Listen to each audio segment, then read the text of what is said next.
ThaBoxingvoice.com. You seen what he did on Facebook, right? And they said, I'm gonna make a motherfucking emoji like this, look. Quality Beyonce Productions.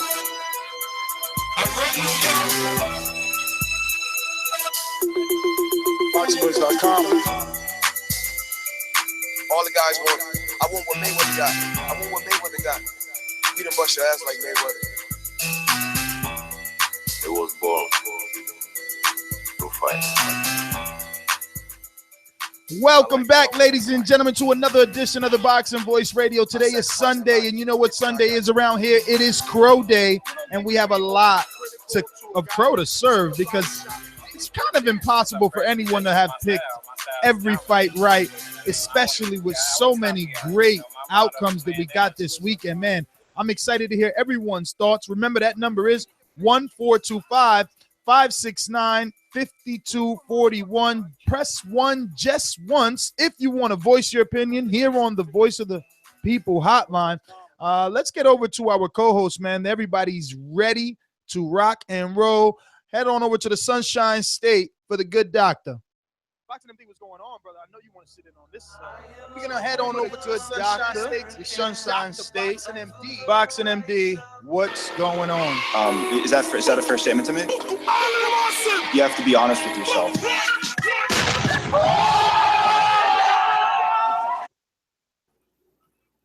So it wasn't until the last fight of the evening, the Cuellar fight, that I didn't get all my picks correct. So I will take Crow up front on Cuellar versus Mares. Well, I was going to introduce everyone before we start serving out Crow, but if you want to get yours, I'm trying to get that out of the way. Now that's out of the way, we had a jam-packed boxing weekend with obviously a lot of fights that had future implications, including the big one, Klitschko versus Joshua. So, from sun to sun. There'll be nothing but smooth sailing. Hey, what's up, everybody? Yes, there is a lot of crow to be served today, and I do have my little blue book with everyone's name on it. So if you're calling anything, you're going to slip by. You're not. I'm here. I'm watching you. Just like I'm putting your name in there, I got your crow down. And the only way to wrap things up is heading back over to the Garden State. What's up, man? Yeah, I just want to say I saw fight two. Stay focused, stay working my dad. I saw fight two.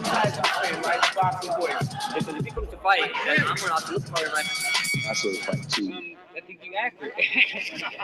Yes, indeed. Yes, indeed. I'm fresh off the weekend of boxing. I saw the Chisora versus Dylan White. I saw the AJ versus Eric Molina. I watched Terence Crawford, of course, versus John Molina. And I saw a highlight of the Jermall Charlo knocking out J-Rock. Damn, that's kind of sad that all you did was watch the highlight. But let's stay in order for those that are just tuning in. Remember, that number is 1-425-569-5241. We're looking for your reactions, your thoughts on all these fights that we had this weekend. So many. Before we do that, should we just go straight ahead and just do Crow assessment? So the Boxing Voice viewers have know what we picked, how many we got wrong. Absolutely, absolutely. Listen, for our international callers that want to call in and gloat if you also picked, or you need to eat some crow, add Nestor Gibbs on Skype. So, Steven, how many crows do I need? How many servings? Okay. For Mr. Nestor Gibbs, you need 3 servings of crow. You need 1 crow for a Derek Chisora pick. You need 1 crow for a Cuellar pick. You need 1 crow for a Ruiz pick. Fucking Ruiz, man. I'm always picking with my heart. That's a casual. Yo, Ruiz didn't do enough. We're gonna get into it, but listen. Wait. That was one serving. Don't you gotta play it 3 times? No, I said we're gonna get into it. And what was the last guy? Cuellar. Oh my God. That's what I get. It's all your guys' fault. Not only my host, but the listeners too, because they're always like, "Oh, Ness, I test Ness. You can't believe in resumes so much." And look, You know what I mean? Mars' resume showed that experience, resume, being on the big stage, it means something. For all you losers that thought Mars was done and was calling him washed up and then saying that Leo Santa Cruz ain't got no win, well, there you go. 4-time champion, without a doubt. Let me eat my last serving. Who gets some more over here? Who's getting this crow? I internally have picked Chisora to win. Not on air, but yeah, no, you picked him for sure on the preview that we did while we watched the fight live. You were definitely rooting for him. And Steven Yeah, definitely I picked Julian Williams. I picked Julian Williams and I picked Cuellar. Those two fucked me over.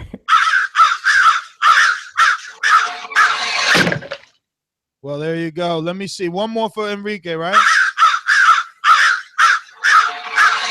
Just too much crow going around. When the host is losing like this, it's not looking too good for the home team. But listen, let's get right down to the nitty-gritty, and we're going to stay in order.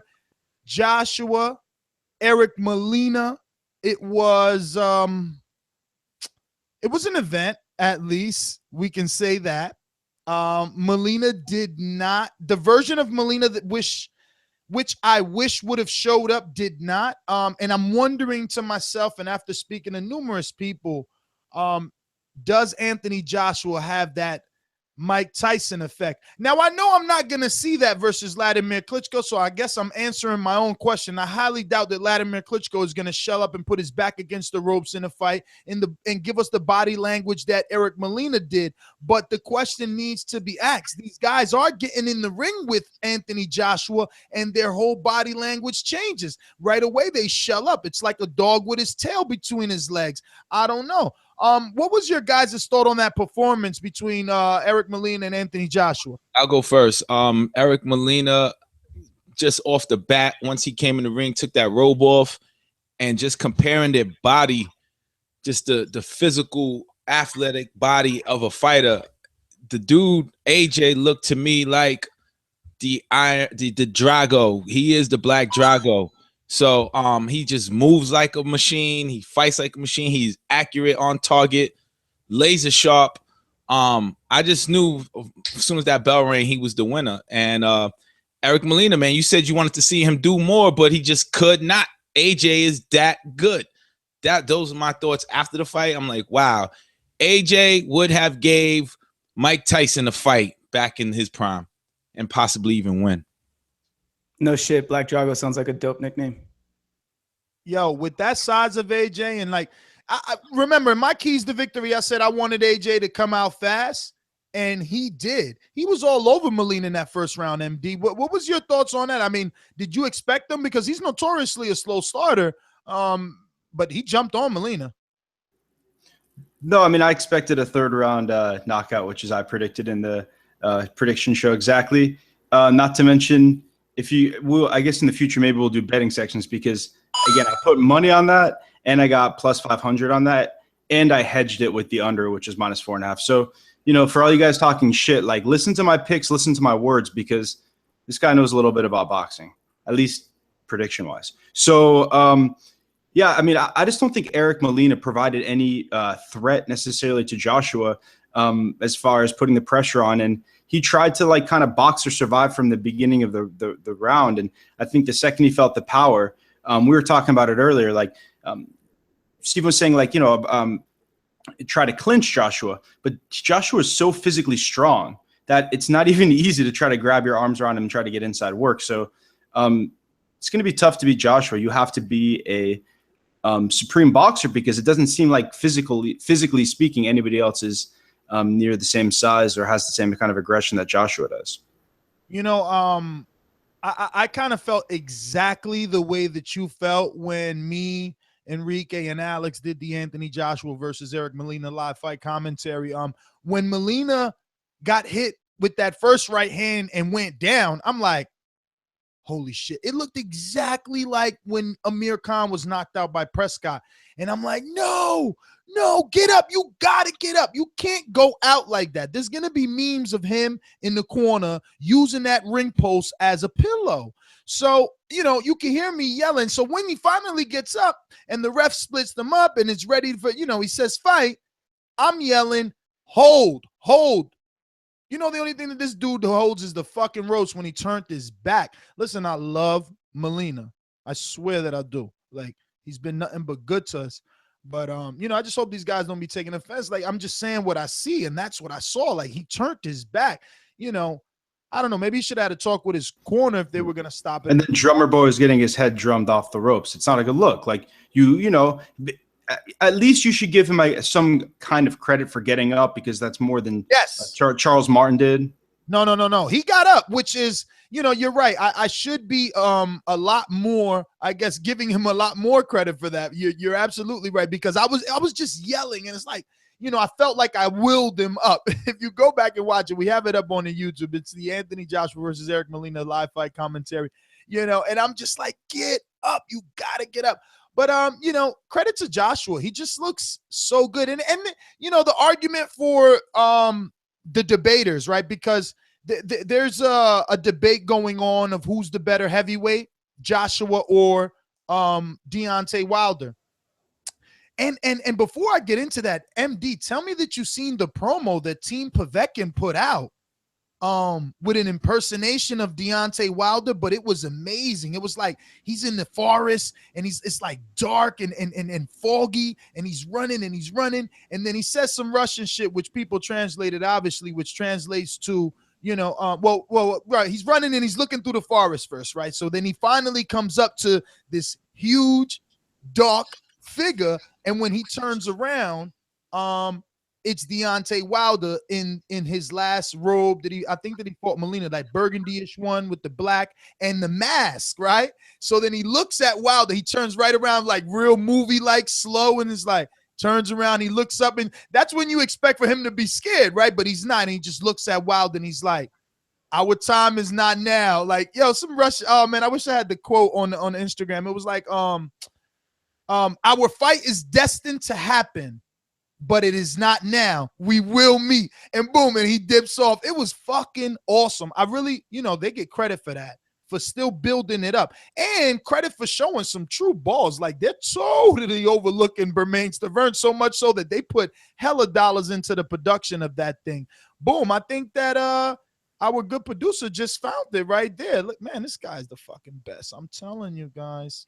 Yep, there it is right there. I wish I could show it, but you know it's gonna drag and all that. But look, even the Bronze Bomber says, I gotta admit, it's pretty cool. And yes, our meeting is definitely inevitable. Povetkin, I love it. I love it. So anyway, back to the Joshua thing. There's a debate going on out there, and it's that who's better? Is it Wilder? Is it Joshua? Who's the better heavyweight? Now, the case for I'm gonna at least screen share the photo so you can see the little picture of Wilder and Povetkin with his back turned. It's kind of dope. So there's a case for, obviously, Joshua, because of, you know, the fact that he has so little fights and he's doing so many things, right? So check it out right there. Fuck it, I'm gonna just press play, whatever. Let's see what happens.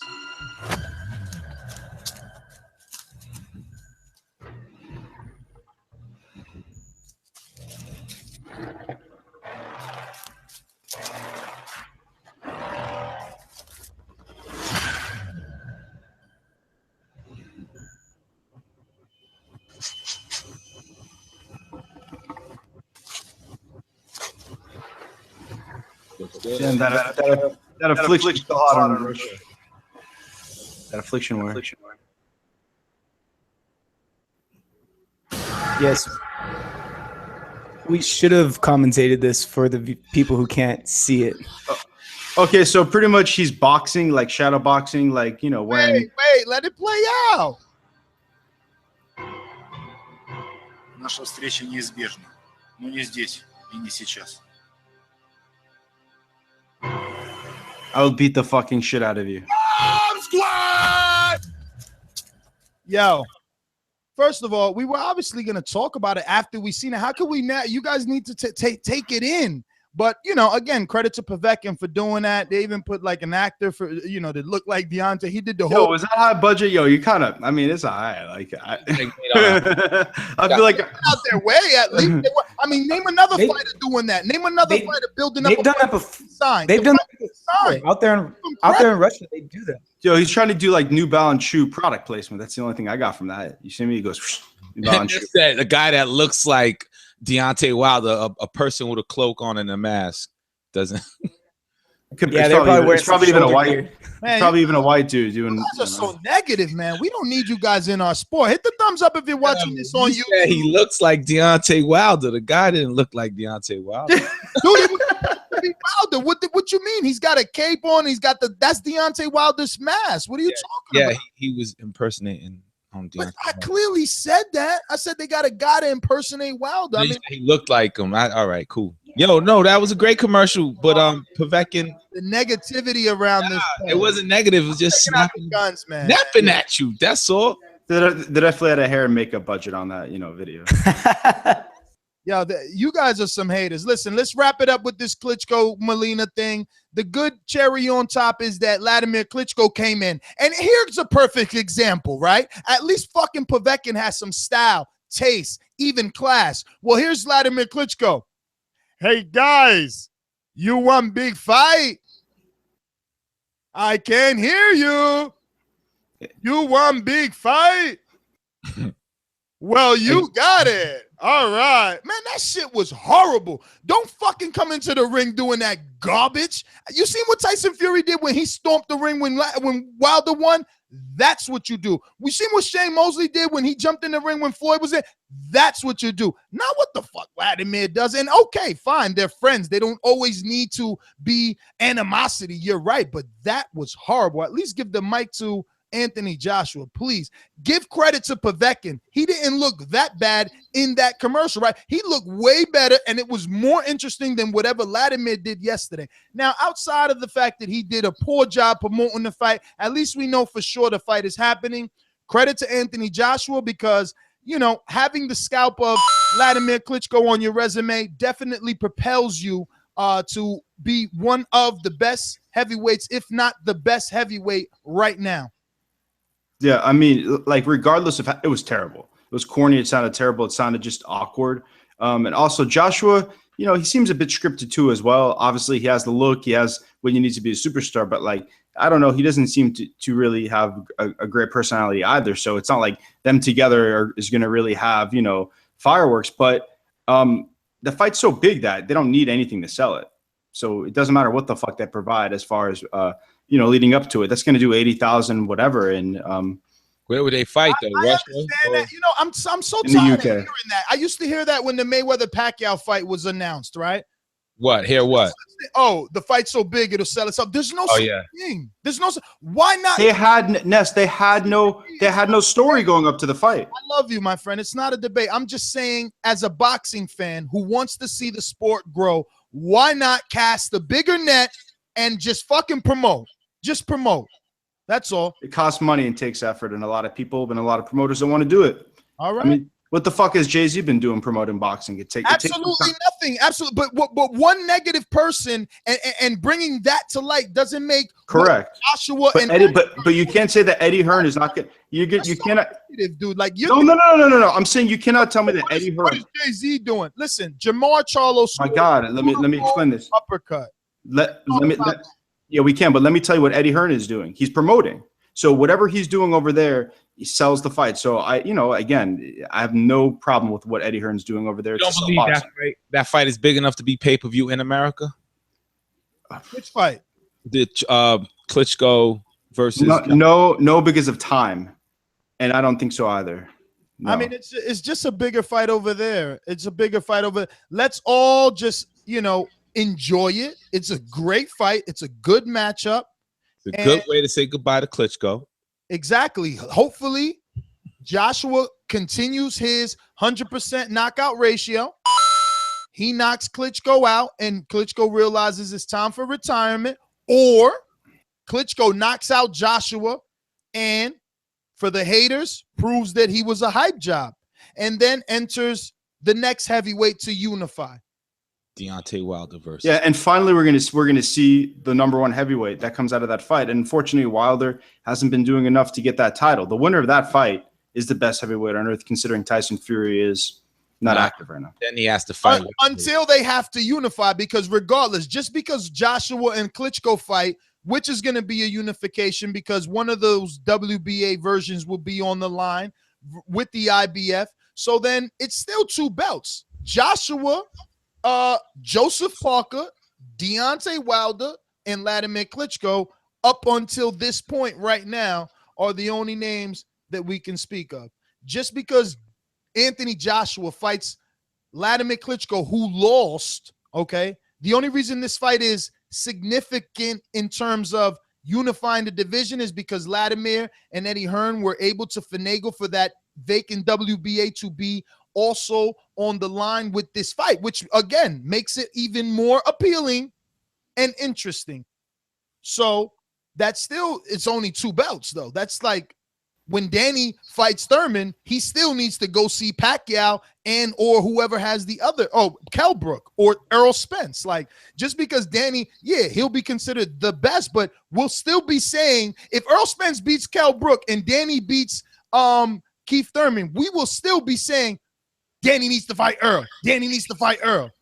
So it's but Ness, we know too much to say. We know too much as boxing fans to say that the man at the heavyweight division was Klitschko. He was beat by Fury. Those belts got dispersed, and that's where we are. I mean, it's important to note.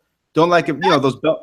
Exactly. So trying to say that Vladimir Klitschko is the end-all be-all when he is the one who lost the belts. This is not Tyson Fury that Joshua was fighting. But anyway, let's not get caught up. It's time to move on to the because we're running out of time. We got to open up these phone lines. Remember, the phone number is 1-425-569-5241. Press 1 if you want to voice your opinion. We're about to open up these phone lines. We're going to talk briefly here about some of these other great fights, man. Speaking of great, Julian Williams, damn, he did so good.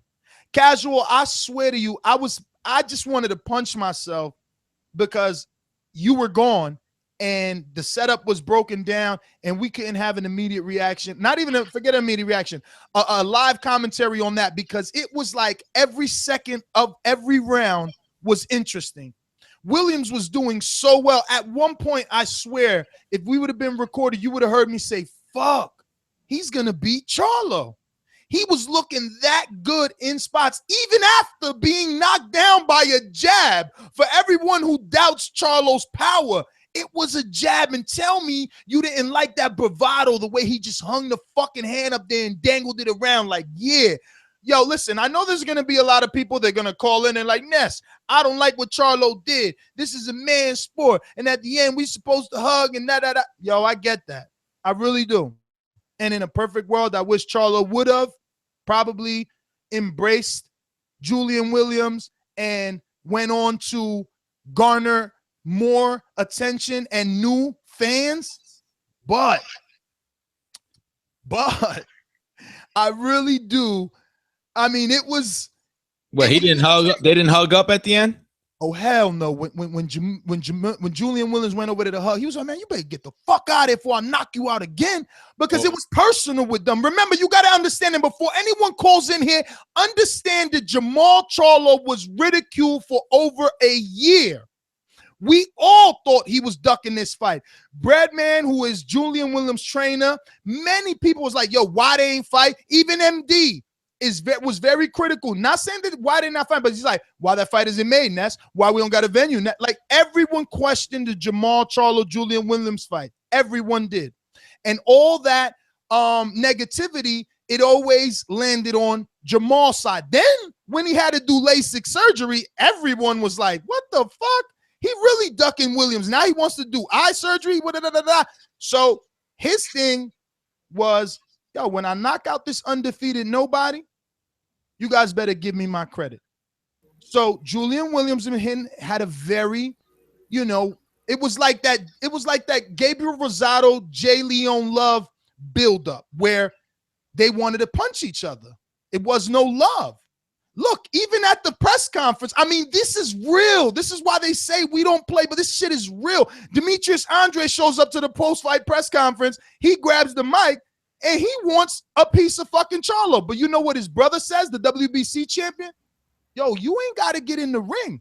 We could do this shit right here because they tired of being disrespected. Listen, in the way we love it. Remember, here Thursday, I said Andre needs to do what the fuck he did. And you know what he did? He listened to the show and he did what the fuck he did, because now we talking about him. And every other channel's talking about him. And every news site is talking about him, because that's what you got to do. But you got to understand that when you do that, you still disrespecting someone else. That's still someone else's championship fight. That's his post-fight press conference, and you come in and you bombarding that. Don't you expect my brother, my broad brother, not to get mad and say he want to fuck you up for being disrespectful to the champion who won? Now, again, I'm being devil's advocate. I love both sides. I love that Jermall won the way that he won. I love that Jermall defended his brother the way that he did. I love that Andrade came to the press conference and did what he had to do. So hold on. Andrade walked and grabbed the mic and did a Taylor Swift Kanye moment?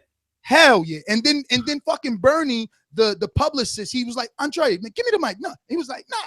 Yo, it was crazy. Yo, Ness, who's the one wearing the Elton John sunglasses? That was the WBC champion.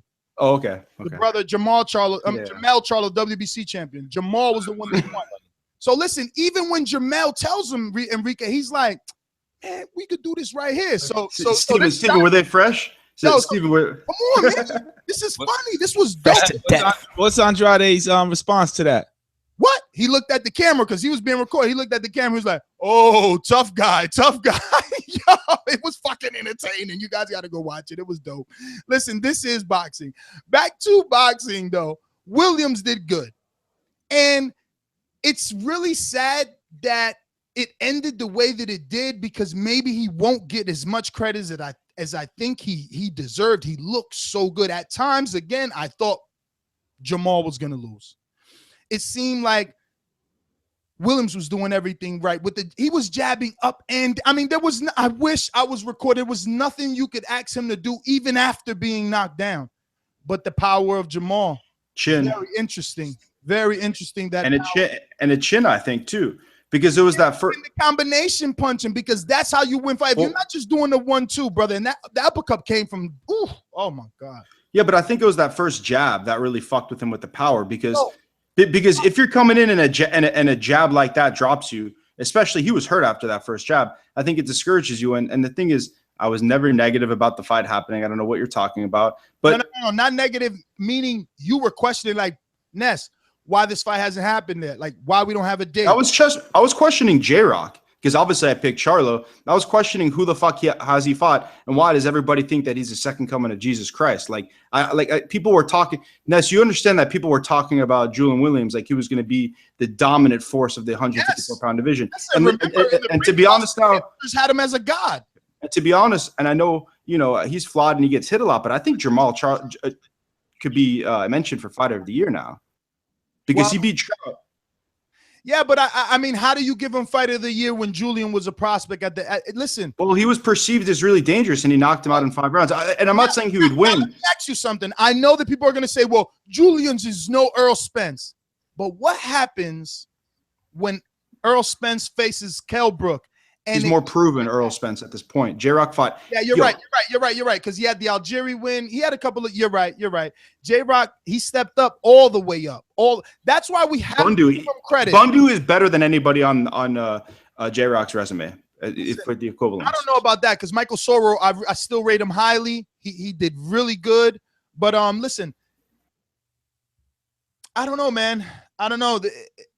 Charlo, he said he wants to stick around, but obviously it's only for Canelo. He's not going to fight Lauren. He's not going to fight his brother. So really quick, so we can move on to the next topic. What is your, the best advice you can give him?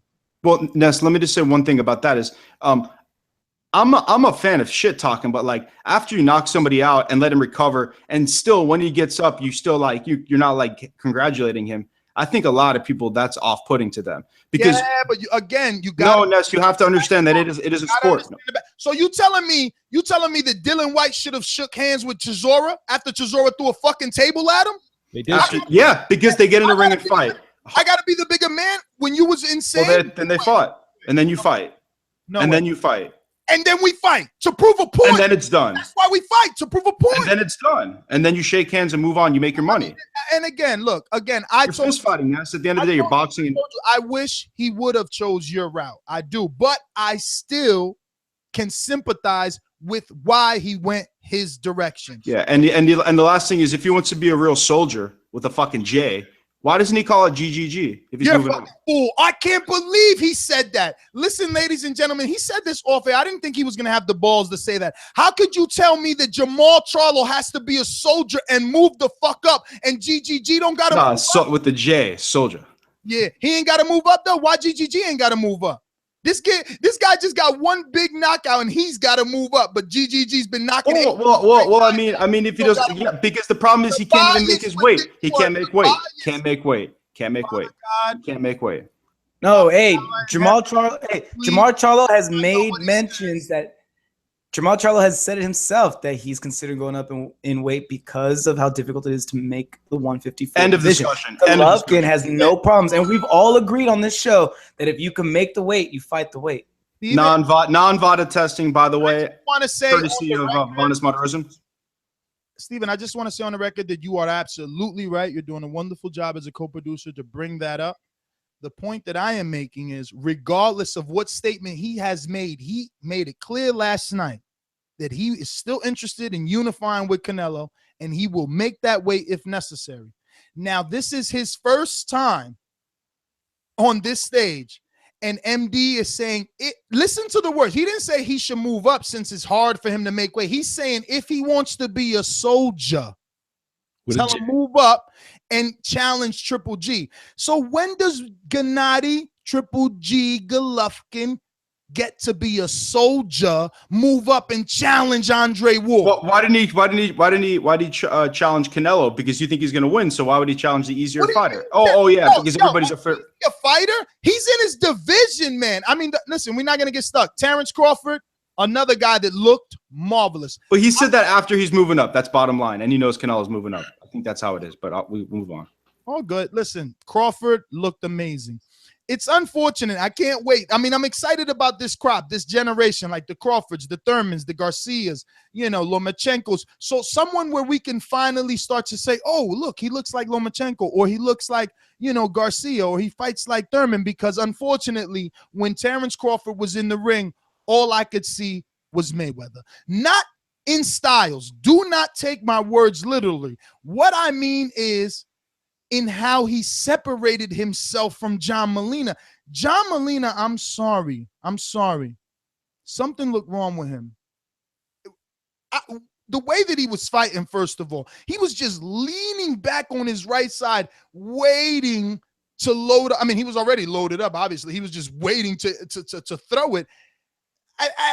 At least I'm going to give him credit, because I know a lot of guys picked Crawford based on what Broner did and said, hey, there's no way that Molina has a shot with a boxer. And you were right, but at least he fought more than he did in the Broner fight. In the Broner fight, he didn't even try. I mean, in this one, he was wailing punches. He tried to make it ugly. He tried, but he looked like he was the drunken monkey or the drunken master, except he wasn't a master. I didn't understand what was going on in there. Who is this new trainer? I didn't even see the corner. I'm telling you, I was so mesmerized with the way that he was looking like he was doing the Mr. Miyagi instructions of wax on, wax off on the gate. Like, why was he fighting with his palms? He had his palms facing Crawford. What was he doing?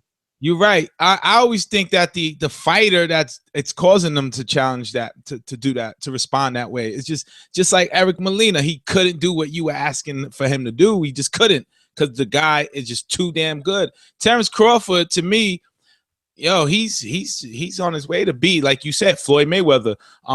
You could put him put him in any era. I think he would beat Julio Cesar Chavez. I think he would have beaten Pernell Whitaker. That dude. Yeah, man, he's that good. So that's why John Molina was pulling. He didn't have any answers. He was just hoping to make it dirty and land a big one, and it didn't happen. So there you go. Terence Crawford is number one. That's why John Molina didn't look competitive. That's why Victor Postal was iced out, and and Hank Lundy as well. So he's the truth, man. That's all. Yo, guys, I want to chime in on this just because that watching him come out in his ring, it interested me. So check it out. I got this theory. Did you guys check out the gear that he was wearing, the trunks and the robe? Yeah. It had the question. No, it had the question mark. It was all green. He looked like the Riddler, right? Yeah. So I was like, okay, what's going on here? And then when he started the fight, I could see by his style. I'm like, oh. So it seemed to me like he's going for like this mystery man type of persona. He knew that he didn't have much chance other than a puncher's chance. And he knew, like what you said before, he needed to be more active than he was in his last fight. To me, he wanted to go in there and try to be surprising. He wanted to, like, he misses his weight. What the fuck? Like, what's going on? He shows up and he does this weird old school, like 1920s style boxing with his hands out and really kind of a low over exaggerated crouch. And it's like, what is he doing? If you noticed, like about halfway through the fight, he did bring his hands back up here. So to me, I think what he was trying to do is he was trying to be, unpredictable, mysterious. He was trying to throw off Terence Crawford and not let him get into a groove. Crawford does that by starting off southpaw in fights, and he's able to really get into his opponent's mind by coming out and coming in this awkward style and just being this completely different person. If you saw him in the pre-fight in the dressing room, he was dancing. When you see John Molina dance like that and just be so kind of, like, who the hell is this guy? He was just being out of character all night. And I think he was trying to use that. Maybe that was a mantra for his training camp, to be that different, to be that mystery man thing. It didn't work. It worked as well as it could. I think the question marks were a Riddler thing, but I also think that it was more of like, which version of me are you going to get? Are you going to get the guy that boxed with Ruslan, or are you going to get the normal slugger that you're accustomed to? But it really didn't matter. We all expected Crawford to win. He did. He won in fashion, and I want to eat crow, not because I said he wouldn't stop Molina, but just because I said I would be impressed. And honestly, I didn't think he would stop Molina. I thought Molina was durable. So, I mean, the way that he did it, I mean, I hear that the hipsters out there saying that he ran, very disrespectful. This guy was landing shots on Molina on the way out, even in back foot. But regardless, listen, we finally made it to the 40,000 subscribers around here. So I want to thank all of you guys, because it's a huge honor. So, and applause not only to us, but to you as well, because without you, we wouldn't make it. But what do you guys want to see next for Crawford? I mean, he ended the year with a bang. And there are some people that watched our preview and were like, oh, these guys are such a casual show, saying Crawford deserves Fighter of the Year if he beats Molina. Well, Box Nation obviously was tweeting it out. ESPN is talking about it.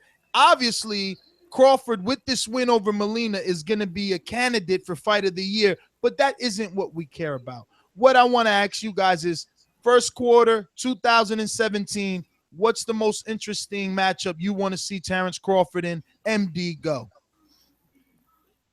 Realistically, Jesse Vargas. But that's 147, though.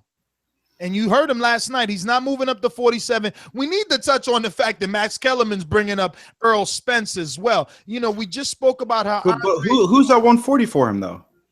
Well, he mentioned Julius Ndongo, who got a big knockout over Tchernowski, so he deserves some airtime. And he mentioned the other unification, whoever that may be. I can't. It doesn't come to me on the moment. I feel like 140 pounds is pretty weak, and I think that he needs to start moving. I mean, unfortunately, I don't know whatever his plans are. If he wants to stay at 140, if he wants to move up to 147, I don't know. Whatever. But wasn't it understood that they're trying to get him with fights with Pacquiao? Bigger fight, so he was. How about this, MD? I'm gonna put your little brain to think, because he was also mentioned, or quoted rather, saying that he would fight Lomachenko at 137. Sexy enough for you? Yeah, I like that. Yeah, I mean, and unfortunately, they're probably gonna try to put it on pay-per-view, and it won't do well. I'll tell you one thing. I'll pay for that. Steven, how about you, my friend? How sexy does Steve? I was about to say Steven. It's very sexy. Lomachenko versus Terence Crawford at 137, though. How's that sound?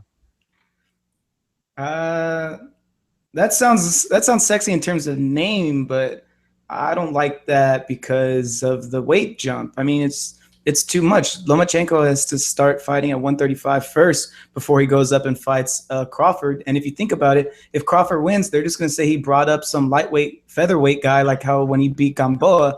And if Lomachenko finds a way to win, I mean, there's like 20 pounds between there's like a 15, 20 pounds difference between. Yeah, so it sounds sexy in name, in name, yeah, but like when you get down to think about it, it's like, it's. Yo, we were talking about levels earlier about Crawford and Mayweather, and I'm looking on BoxRec, and I never fully gave them enough of my time to read and understand exactly how it is their algorithm is used to do their ranking system. But forget all that. The fact is that there's numbers and stars, and Crawford is a 939, and the next person closest to him is Julius Ndongo, who just captured that IBF title, and he's 454. Adrian Broner, who is as popular as he is and is a 4-division champion, is 428. So I think it's current value. Still, you know what I'm saying? So still, all that's representing to me is that Terence Crawford has shown that he has separated himself from that division, because a guy like Ruslan, yes, sir. Hey, sorry, just real quick. So just let you know who the other title holders are in Terence Crawford's division according to the Ring ratings. Terence Crawford has the Ring, WBC, and WBO junior welterweight titles. Ricky Burns, who's ranked number 5 by the Ring, has the WBA title. And Julius Ndongo, who's rated number 8 by the Ring, he already beat. Yes. Yeah, and he did say that yesterday, that he wanted to unify with Ricky Burns. But, I mean, is there any backstory? Like, what is he going to do? Bring Ricky Burns to his hometown since he already went? Like, how is that going to work? He traveled over there, outclassed him, and Ricky Burns got older. Like, I don't see how that's like a... Yeah, if you bring Burns to Omaha, I see a KO for Crawford. Let me tell you, he can travel back. He can travel back over there, do it in Ricky Burns' home, get more money because he's traveling back. But there is a storyline because Burns was able to, after the defeat, come back, move up in division. Except no disrespect, that's going to look like a tune-up fight, though. No disrespect to Ricky Burns, but like, well, but not to Burns' fans. To Burns' fans, it's like, oh, Ricky moved up, Crawford moved up, he got a title. Burns got a title. They're going to avenge it. I mean, yeah, they'll sell it. And Crawford would be smart to go back over there and make more money over there, because if he brings Burns over here, yeah, he'll probably sell 10 to whatever thousand like he does normally, but would he get the same check? MD, you're right, though. It would be like a tune-up in the sense of like skill-wise for Crawford. Crawford, he knows he's superior to Ricky Burns. So if you think about it, it's kind of the perfect fight for him. It's not too threatening for him because we all know he included knows that he could win. It's still a legit fight because it's 2 titles, the title unification that's on the line. It makes sense. It can also draw really well in the UK or in Omaha. So that fight actually kind of makes the most business sense, I think, for Team Crawford. MD, just to credit you, Ricky Burns is 207 on BoxRec, and he's a 4.5 star, not even a 5-star like Crawford. So there you go.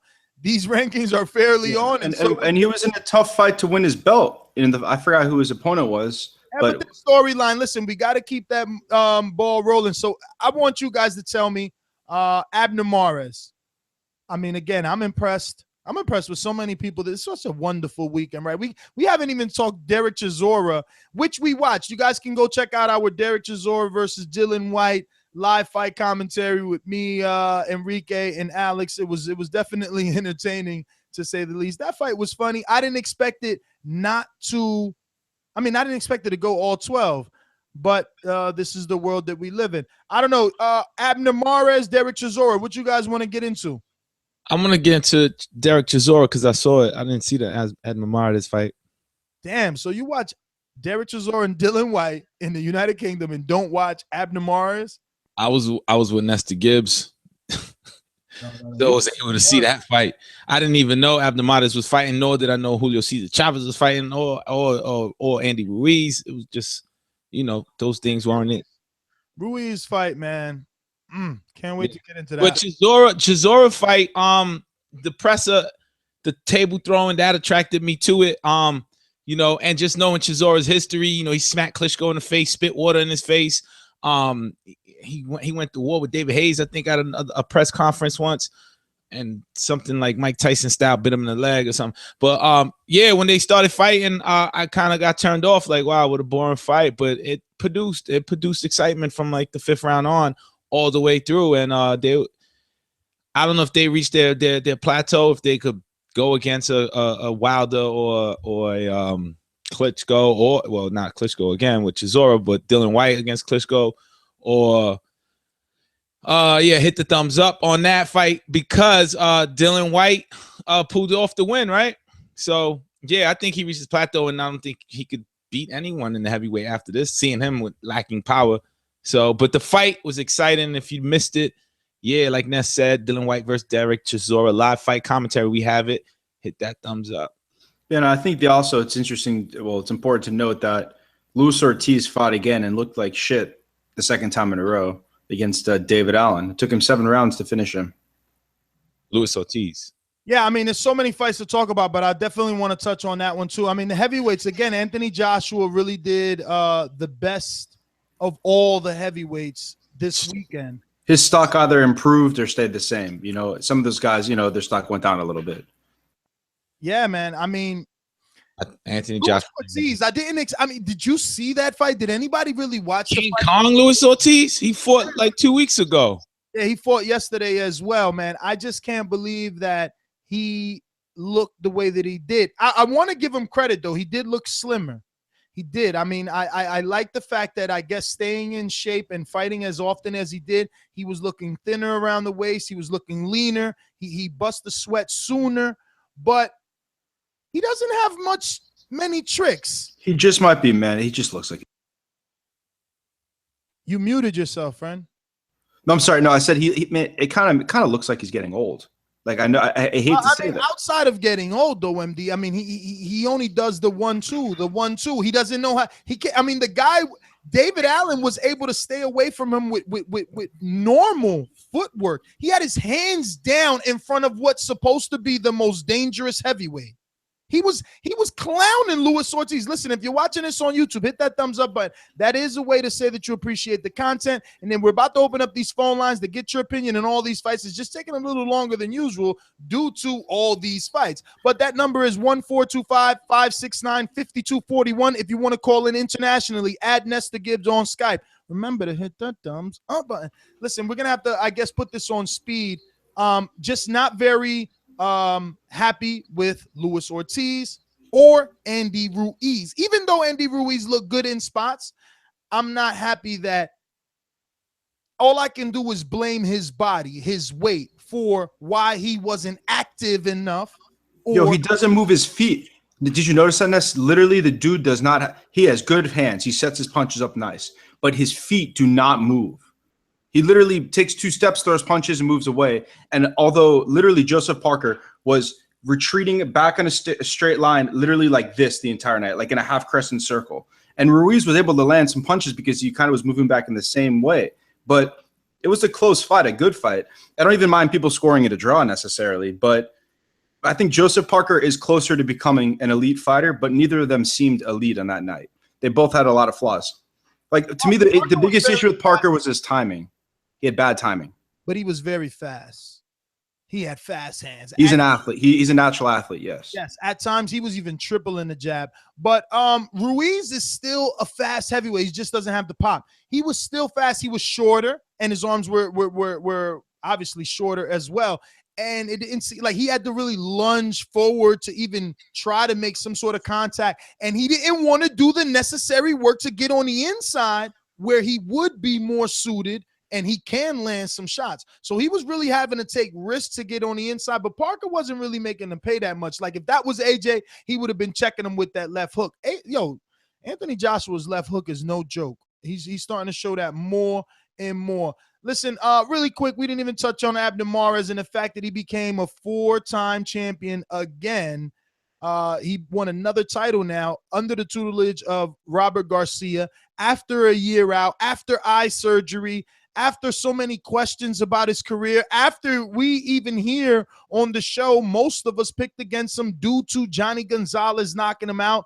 And Cuellar, how he wants to have it pronounced, didn't really live up to the punching power that he said he would have. or that people said that he had. And Mares really went back to basics and turned into a boxer again. I did like everything that he was doing, from the combination punching to tying up at the right moment, digging to the body, just giving so many different looks to Cuellar and making it very difficult for him. Really impressed. I think he's earned a shot now, especially with a title. He's earned the shot at the winner of Leo Santa Cruz versus Carl Frampton. It's the same division. So, I mean, with a title, it's only right. Yeah, and I think the biggest difference between him in that fight versus Santa Cruz fight is, I think, well, obviously Santa Cruz is bigger, but I think he was looking for the knockout too much in that fight. In this fight, he was, like you said, getting back to his roots in boxing. So he looked much more comfortable in there. So it was a good win. Obviously, that was the one I got wrong. And Cuellar didn't change much under Freddie Roach. So, good win for Mares, and he revives his career. I'm still worried about his chin because I guess Cuellar didn't really connect with the punches that I needed to see to hurt him, but. Yeah, man. Cuellar, he was a bit wild at times. He has a good, I mean, look, he has good movement, but I would like to see him use the jab more to set things up. He was kind of winging hooks. He doesn't have the angles that Mares has. That was the biggest issue, I think. I thought it was more the combination punching. I mean, the way, and also like he kind of keeps his head down. Mares kept hitting him over the top easily, coming from underneath with uppercuts. I mean, Mares looked good to me. I heard people saying that they thought it was close, but I think that it was easy to score. Was it hard for you to score? No. Okay, good. All right. I thought I was the only one going crazy here. Listen, I think that about wraps it up, but we do need to mention Derek Chisora a little bit more and Dillian Whyte. It didn't really live up to the hype because there was no knockout. But Dillian Whyte is obviously the better fighter, but I question if he is because Derek Chisora doesn't get into tip-top shape. Like we still haven't seen a version of Chisora that we can say he is 100% in condition. So because there was times where he was hurting Dylan with everything that he landed, especially that left hook. There was times in that fight where you thought he was going to knock Dillian Whyte out. Never once, I don't think, and someone give me the timestamp if I'm incorrect, I don't remember Dillian Whyte really hurting Chisora. He always looked tired. Now, again, talk about entertainment.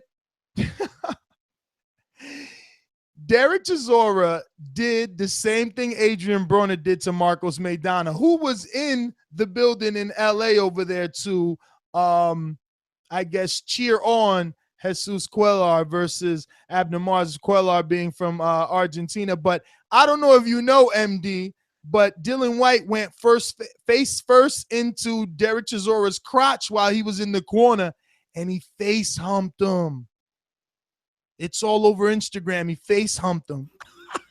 It was insane. He pretty much, he did a Yusuf Makba with a face this time, Can you be charged with sexual assault inside a boxing ring? No, the referee, the way that he smacked Chisora on the chest, he was like, "Hey man, come on," And he no, but like I don't, maybe Chisora, that's some like prison thing. I guess he's the type of dude that's able to get aroused by doing some weird shit to men. So I don't know. Props to him. He lost the fight. Yeah, I mean, look, that and again, he lost, and look at what we're talking about because he knows, he's intelligent. He finds way to stay relevant. But let me see, is there anything else? Any other fights? Obviously, Julio Cesar Chavez was in action. I didn't get to see that, but it's probably on my BN Sports DVR. Anything else that we need to mention? Because I did watch just about I even watched Scott Quigg. Did you guys? I even watched Katie Taylor.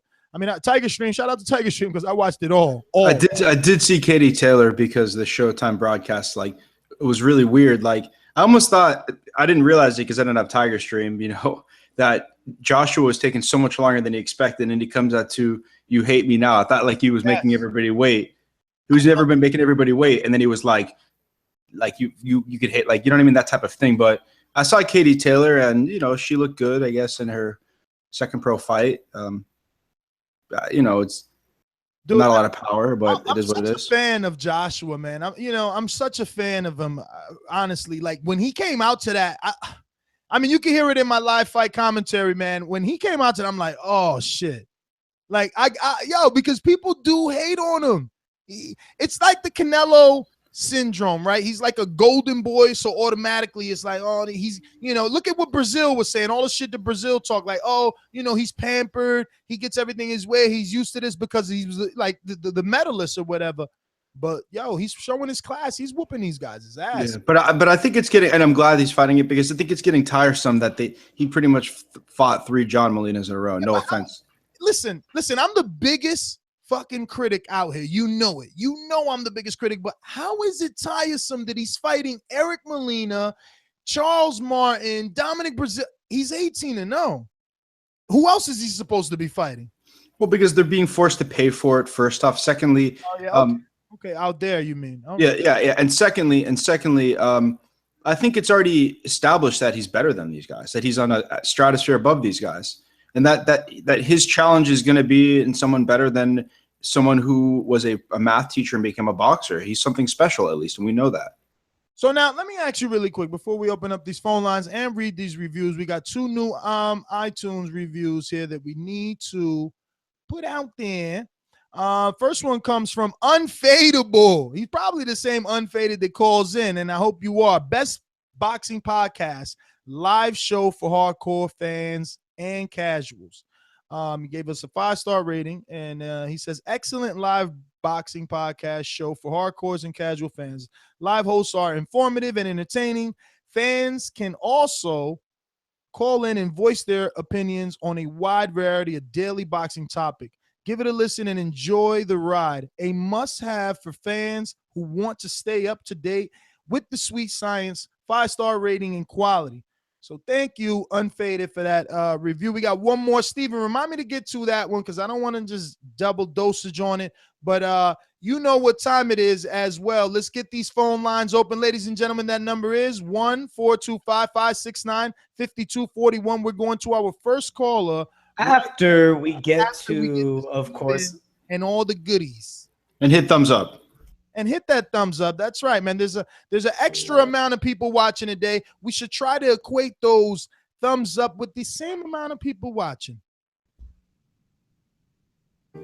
These calls are brought to you by our sponsor, El Camino Electrical Services, who have over 15 years of commercial electrical experience, servicing the whole Silicon Valley and the entire San Francisco Peninsula. Visit us at our website, elcaminoelectricalservices.com.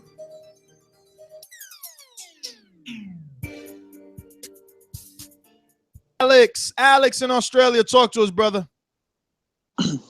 Hey, boys. How's it going? Big weekend of boxing, huh? Yeah, look, I'll start off just because I'm very interested in the point you made, Ness, about people hating on Joshua.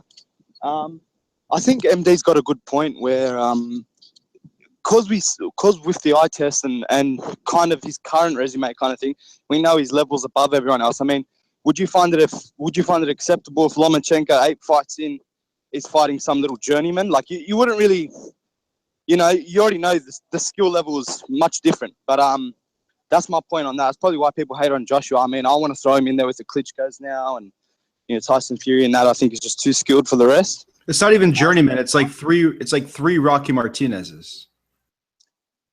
Yeah, exactly. But yeah, and when the skill level's above, you don't really want to see him bother with that kind. Like, I mean, Nicholas Walters was a good fight for Loma. But anyway, back to the topics. I saw the Mares fight. I got on him as well, betting-wise. I don't have to eat crow for him. I have to eat crow for Chisora and who else? I think that might be it. So give me my crow. Steven, what do you got down for Alex from Australia? Alex is an honest Australian. He only needs to eat crow for Chisora.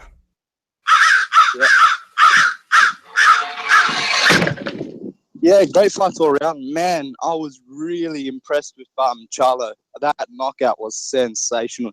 Such a close fight and the devastating fashion in which he finished. That was beautiful. Great fight that was. Mares' fight was close and good.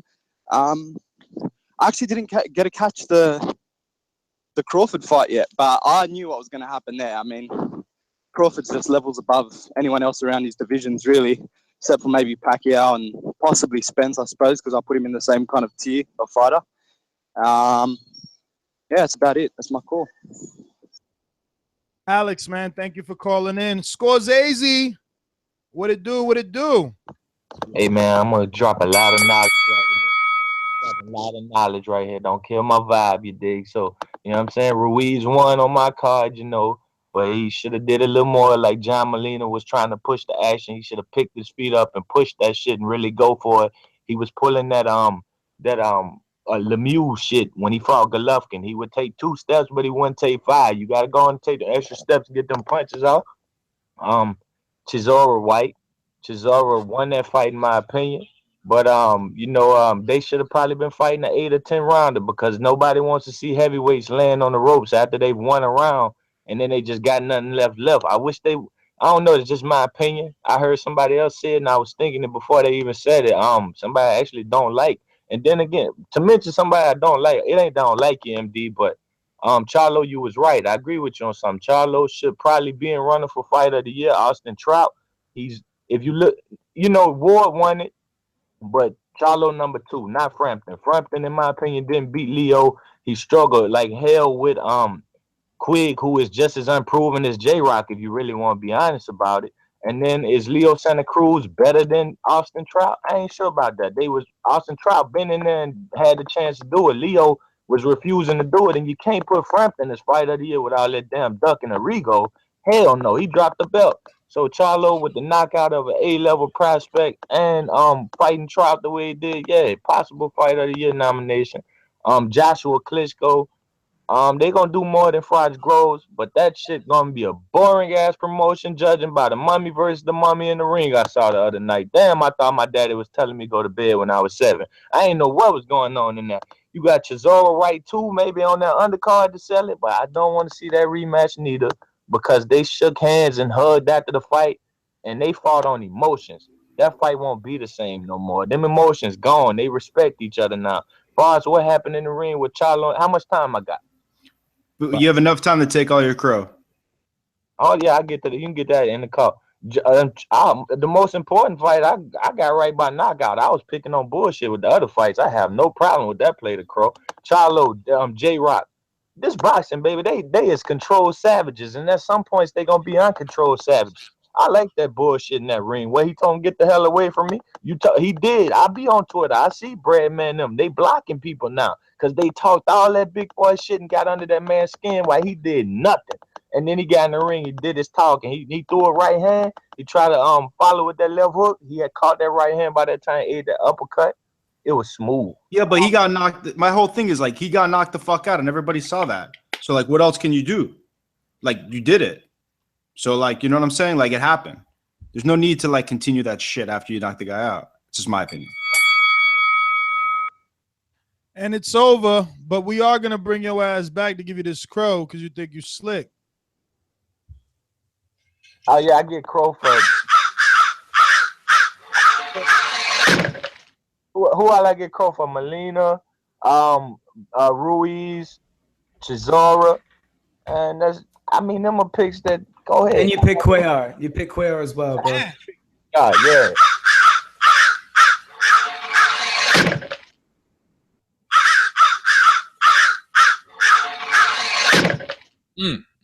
You gonna have the runs after that. All right. Let's jump out to these phone lines. We got 773. Now, this is an unknown caller. This is your first time calling in, 773 from Chicago, right? No, this is Santana. Santana. Yeah, what's crap phone. Oh, so Steven had too much coquito this weekend. Santana, you ain't even calling on Thursday. What up? Yeah, man. What's up, Santana? I had to work that day, but yeah, man, it was a good night of boxing last night. As far as the Crawford Molina, I expected that. Molina was basically a punching bag. I like his style. He switched his style up, like the little drunken monkey style. I think he did that to try to confuse Crawford and catch him with something, hit him with another style, but it didn't work out. I would like to see Crawford and Pacquiao, man. I think, that's the biggest fight for Pacquiao now. Like, there's no other person he should fight. I don't want to see another Bradley or another Vargas. I think he should fight Crawford. As far as Charlo Williams, I did pick Charlo because of his experience and the power punching. I feel like he was more proven.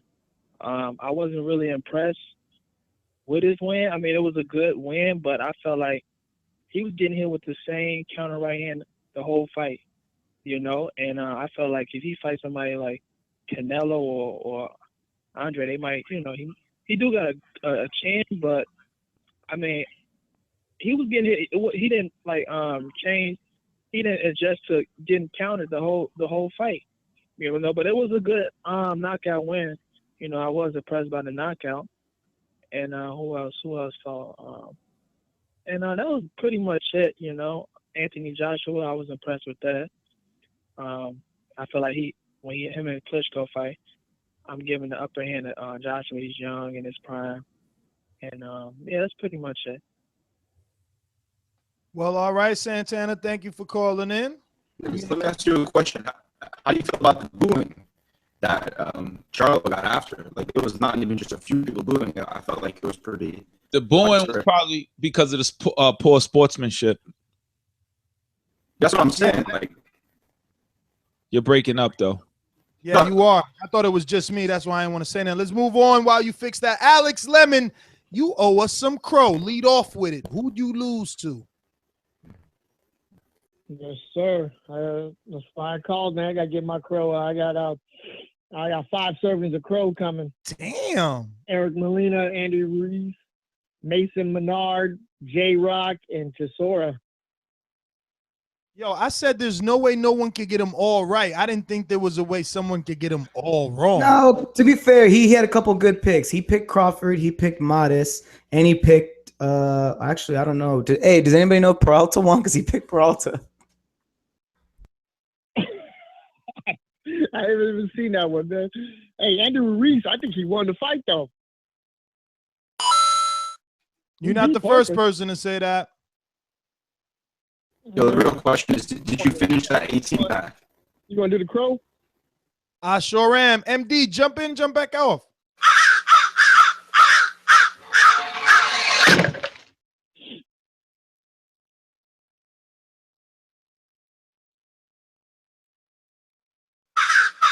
Hello?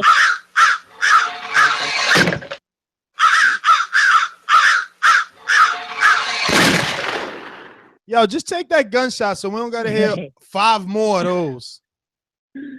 Yeah, no doubt. 1 crow and a gunshot. That'll do it.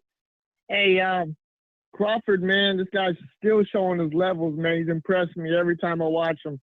I liked everything he did. I thought it was a masterpiece.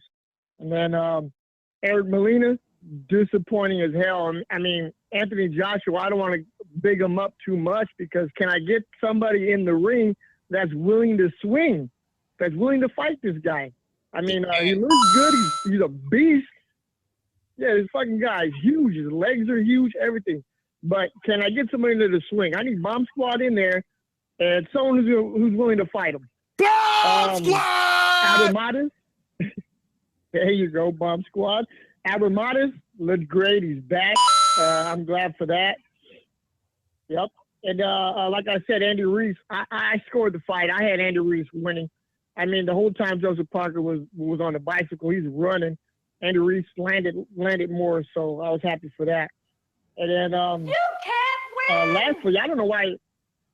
Go ahead, finish up. Yeah, lastly, I don't know why Max Kellerman was pushing Crawford towards Errol Spence. He's trying to push that fight. I mean, Crawford should be fighting maybe Pacquiao or the winner out of Danny. Well, not the winner, I should say. He should fight Danny, yeah, because Danny will beat Thurman. And yo, give me a little bit more on that. Elaborate more on that because I didn't understand that either. Like, why was he saying Errol Spence? I didn't get that. Maybe he didn't want to jump up too quick because isn't Crawford not a 147-pounder? Yo, can you hear me? Hey, loud and clear, crispy. Yeah. But Max Kellerman seems to really love Errol Spence. He talks about him a lot on First Take. So maybe that's his thing. That's his fighter. Because he seems to have an affinity towards him. Not saying it's a bad thing. It's just. Yo, Alex, you got 30 seconds. Let's wrap it up. Okay. Earl Spence looks great. I'm not going to try to downsize him at all. He looks great. But going against Crawford doesn't make no sense. There's no ticket sales in that because Earl Spence is only known by the hardcores. That's 250,000 right there sold. Pay-per-view. Crawford, Pacquiao, or Crawford, Spence. Which one sells more? Obviously, Pacquiao. Obviously, Pacquiao, yeah. Talking about that one. And you may have a star with Terence Crawford after that fight. Right. I love your guys' commentary, the live commentary. Oh. See you guys later, man. Check the T-shirts out. Alex, thanks for calling in. Yeah, casual. Spence brings nothing from a casual's perspective. He's just a prospect. Earl Spence is the the casual fan. I mean contender. He's a contender, not a prospect. That's disrespectful. The casual fan who dabbles into the hardcore owl at the supermarket of boxing knows Earl Spence. And yeah, it would be a great HBO fight, not a pay-per-view fight. Obviously, Manny Pacquiao is the business fight and makes Terence Crawford into a star because and Top Rank has someone to run with in the end. Because it is the end of, come on, we see the sun setting, right, for Manny Pacquiao? Yes, no, boom. Well, I mean, who knows if he's coming back and what's going on there. But we will see. Manny Pacquiao is the man that's retired a few times already, so we will see. Right, but come on, there's only so did Floyd Mayweather, and he's finally signing off on it. Yeah, those guys, when you make that much money, you go back and forth. We're gonna go back out to these phone lines. He's got to feed the people. You forget that, Enrique. That's his thing. He got to feed the people, but he will lose against Terence Crawford. Well, let's see what the streets think. Remember, ladies and gentlemen, that number 1-425-569-5241, or add us on Skype, Nestor Gibbs, to get on the show. We're gonna go to. Oh, we got some alumni here. Let me alumni. Before I get to that alumni, hit that thumbs up button. Oh my God, I can't believe I gotta remind you guys every second. I'm a motherfucking monster. Masterpiece, stay riding crow. Stay crow riding. What the Stay fuck? crow riding. 16. I'm going on a crow diet. She all on social media talking about, I swear, I don't phone. see it. I don't see what y'all see in Joshua. Like, I don't see it. I'm going to just eat this crow on a show, but I don't see it. I don't see it. You don't see him knocking everybody out, or you still want to eat crow? Hold on, buddy. I'm coming for you. I'm coming for you, monster. The bell rang. I'm coming for you. Man, you can ask our boy Calderon, and he will tell you that I didn't pick Molina for that fight. I picked Joshua. So, yeah. Okay. I picked Joshua. That's correct. She rooted against both Molinas. Yo, it's a bad day to be Thank named you. Molina I'm not around that these stupid. parts. A bad day to be named Molina around these It really parts. is. It really is. But real quick, let me get my crows before I go into my favorite fight of the night. I'm eating crow for. Gunshot after that. I'm eating crow for Shazora, for J-Rock, for Cuellar, and I'm also eating crow for Ruiz. So yeah. Some of those picks were good, monster. Anyways, ho, that's a lot of crows. So that's a lot of crows. So we got to give you like another crow and a shotgun. But I was just telling you, don't feel bad. Those were some decent picks. Yeah. So. There were decent picks, absolutely. That's called lechon crow. Woo. Your favorite fight of the night was tonight. But let me tell you real quick, my favorite fight of the night. I just want to talk about the MVP of the night, Abner Maris. Don't call it a comeback because it was that good. It was really that good. Maris did such an amazing job, in my opinion. He was by far the best fight of the night. I will also give White and Shazora the best fight of the night. I actually thought it was a draw. That's how I scored it the first time, but it was a great fight either way. So I really didn't care about the outcome that much.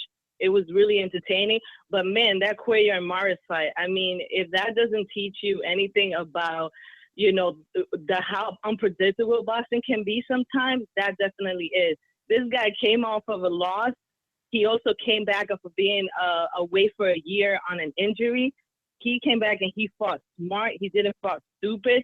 What he did is what I wished J-Rock would have done in the Charlo fight.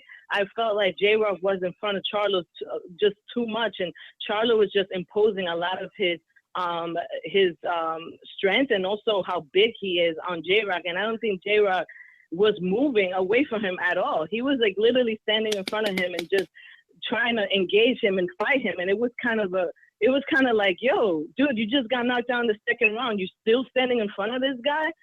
But Maris wasn't doing that. Maris was absolutely amazing in that fight.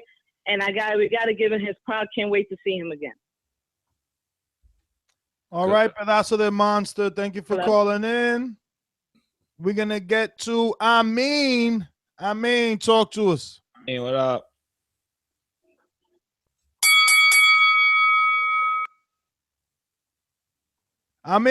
Going once.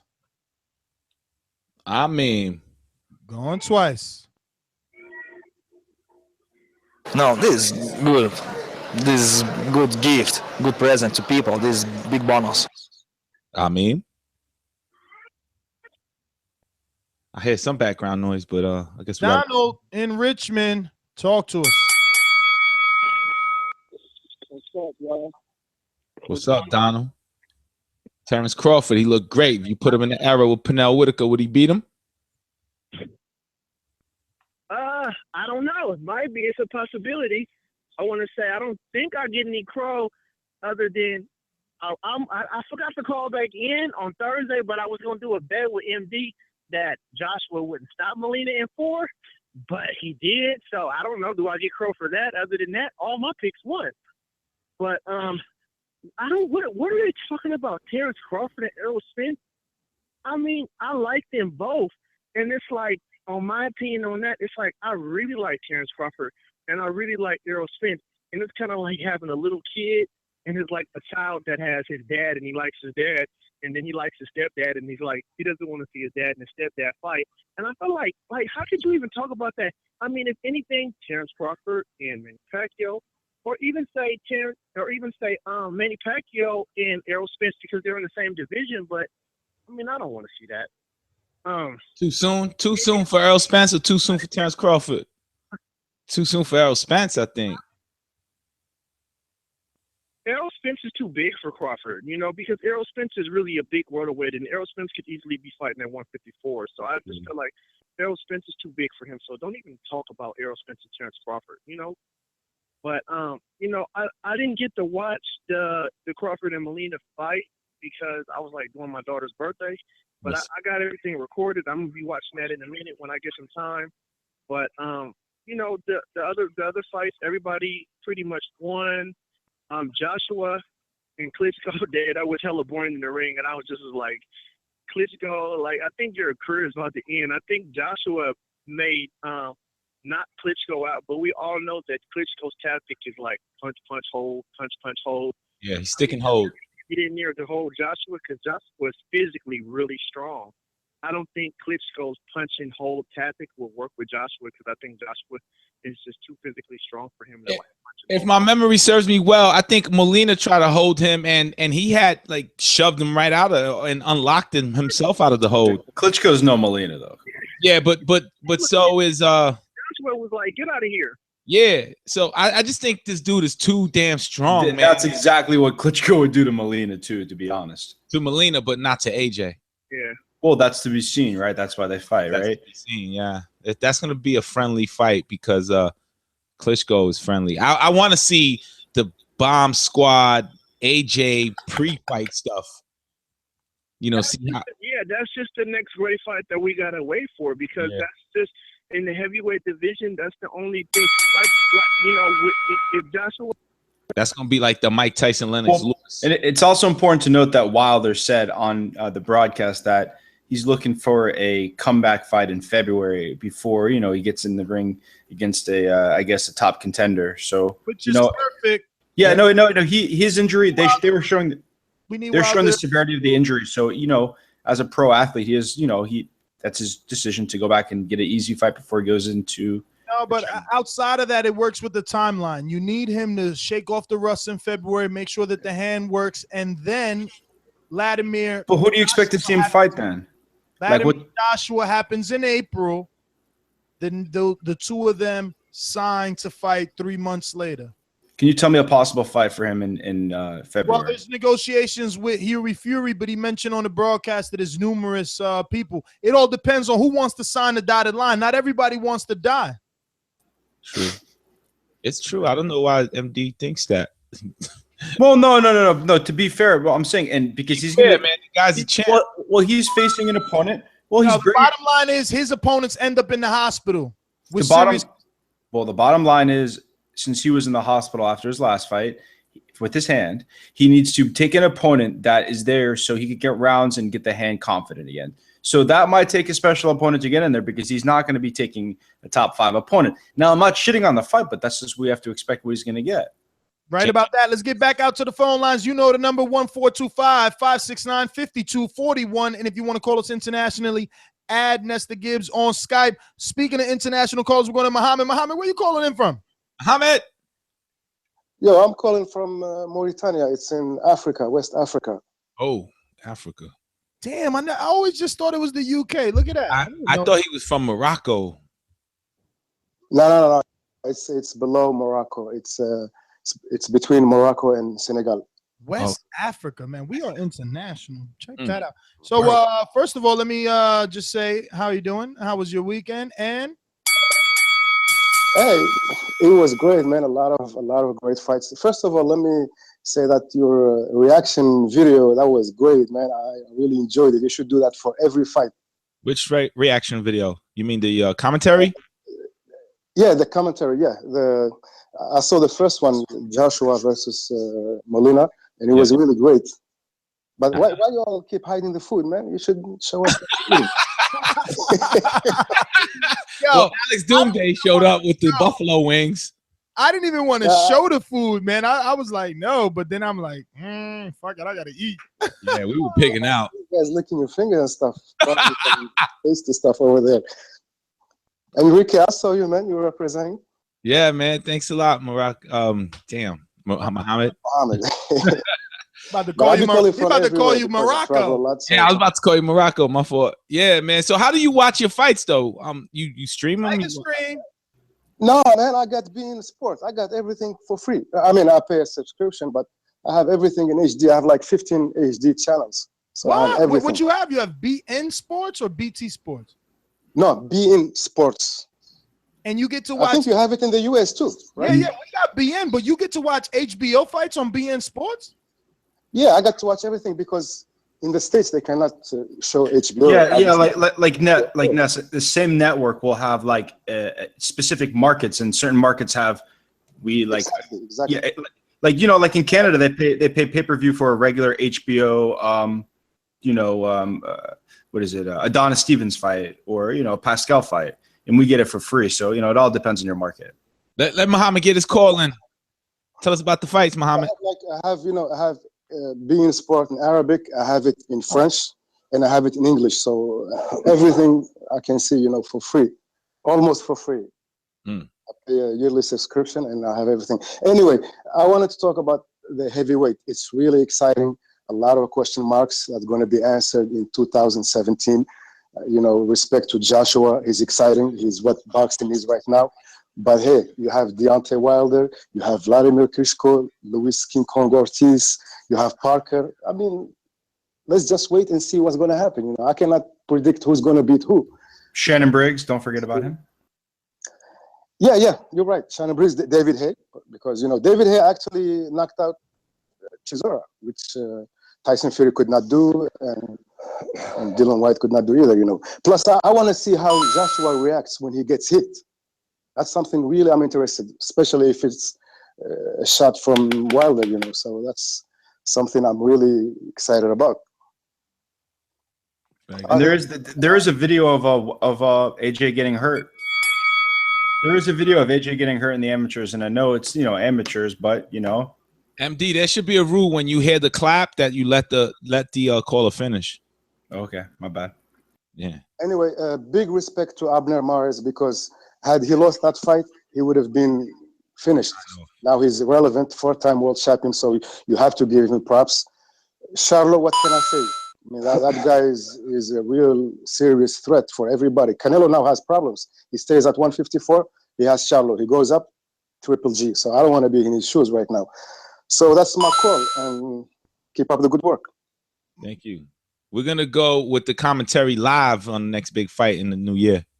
There you go. You see Enrique. He ain't playing. Now we're going to get out to these phone lines. Did Boo Boo's father listen to me about the press conferences? I'm just wondering, right? Remember that shit? Definitely. Not Boo Boo's father. Boo Boo went back and listened to the interview with his father and decided, let me crash this press conference. That's why people talking about him. It's Baltimore, gentlemen. The gods will not save you. Hey, man. What's going on, everybody? What's going on? What it do? What it do? Wood, my favorite caller. What's up? Call me Brother Wood Muhammad. Brother Wood Muhammad, I have a question for you because you sound like an old school historian, boxing fan. Terence Crawford, if you put him in the era when senior Julio Cesar Chavez was dominating that fight game, you think he would put it on Terence Crawford, or Terence Crawford would put it on him? Now, Terence Crawford beat the shit out of him because he fought a whole bunch of bums. He fought over 100 bums. Now, Pernell Whitaker's in that equation. What do you think about that? Say it again. Now, Pernell Whitaker was also in that timeline. What do you think about that matchup if Terence Crawford was to play? That'd be a good fight. That'd be a good fight. That'd be a good fight. I'm gonna pick the black guy. They both black, brother. How about that? How about that? This is big, the best present for everybody, for TV, for my fans, for everybody, for boxing. Last night, let's talk about it. They got TVs in Africa. They got TVs in Africa, and that's nothing. How you watch the fight? That's as the African nigga how they watch. No, Wood. I'm asking how they get it. I'm asking how they get it. Xenophobicness. Did he have to stream, or did he have it on television? Like, what you talking He about? had to use his antennas, you know. He had to pay the buggy ears. There's plenty of people that call into the show from other countries that have to tell us their methods of watching it. What are you guys talking about? Insinuations is ridiculous at this point. Just to have to light a fire for 3 days to get enough power, you know, they harness the power. Wood waste his time. Let's let Wood waste his time. No, man, no. Your clock is running. Wood, you picked Ruiz. Wood, eat a crow and get a gunshot. Now, let's give it to him. All about these weirdos. Nah, that's your fault. Ask me about old timers and shit. That's your fault. I can't you fucking me over, and it's my fault. Yo, that's a good question, bro. Got some crow for you too. I picked the Zoro. That's for Chisora. How many more he gets, Steven? Yeah, nope. Yo, that's all Wood gets. The rest, Wood has like about a minute left on the clock. It's all Wood. All my shit, and then they cheat. Then Jesus. I pick. I know Jesus Kular. I picked him to lose. I picked him to lose his title. Jesus lost. I knew Jesus was going to lose because he's slow as shit. That's all he. You also said because Modest has Robert Garcia in his corner, which was a very good call. Yeah, I picked all that shit, and then the fat motherfucker, he really. I picked the big motherfucker from New Zealand. All right, Wood, that's your call. He picked Andy Ruiz. Nah, I'm gonna let you rock out because Enrique did hit you with the softball, curveball question. But go ahead, don't waste no time. I was interested in go. Hit me on Twitter, man. Stop all the bullshit, man. Fucking my calls up. What's your Twitter, man? I'm gonna hit you on Twitter. I don't have your Twitter. Word to God. Hit me on Word to God, man. Word to God. Twitter. THA or THE? I thought THE. Yeah, THA, man. Damn, you got me all fucked up. Forgot my own name and shit. Word to God, I'm gonna follow you right now. What's going on? Yeah, Doodoo. What up with Doodoo Andrade, man? He can't fuck with that Charlo, man. Doodoo Andrade can't fuck with that Charlo, and I'm glad that Charlo. He calls him Doodoo.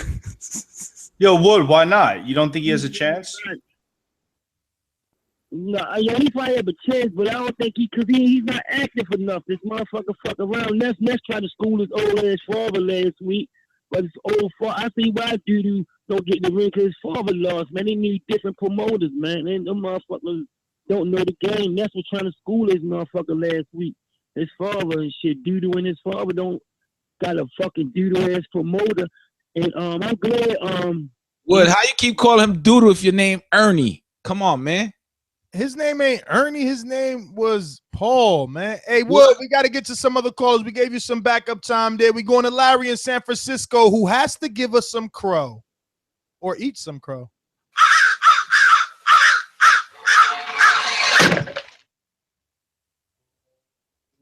Big ups to the Boxing Voice, and I'd gladly accept that micro serving of crow for the Ruiz and Joseph Parker. That was a close decision. I predicted that Parker wouldn't look good because of the added weight, and that's exactly what happened. But I did pick Ruiz to win, so I'll take that micro serving.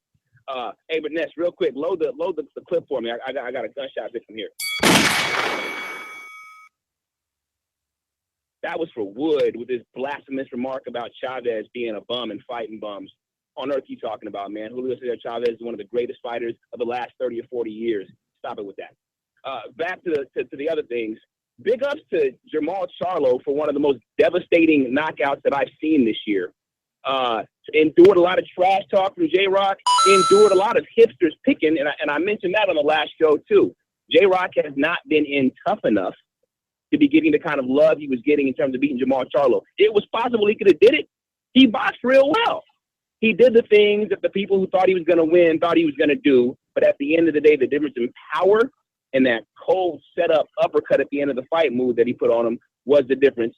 Big up to Jermall Charlo. Would love to see him in there with Canelo, but you know we ain't going to see that. Other than that, big up to the Boxing Voice. Love y'all. I'm out. Larry, man, thanks for calling in. Larry, man, did you catch those live fight commentaries? We just put up the Derek Chisora one. You guys need to check that out. We're going to Santiago, who also needs to give us not give us. Why I keep saying give us? We need to give him some crow. Santiago. Hey guys. Yep, that's my crow for the Ruiz fight. Every other pick I had pretty much came through, including Modest. You know, you already know I was there with Ferngully, his girl. I got to see Compas, JP. We were with Matt at his section, you know, watching the fights together.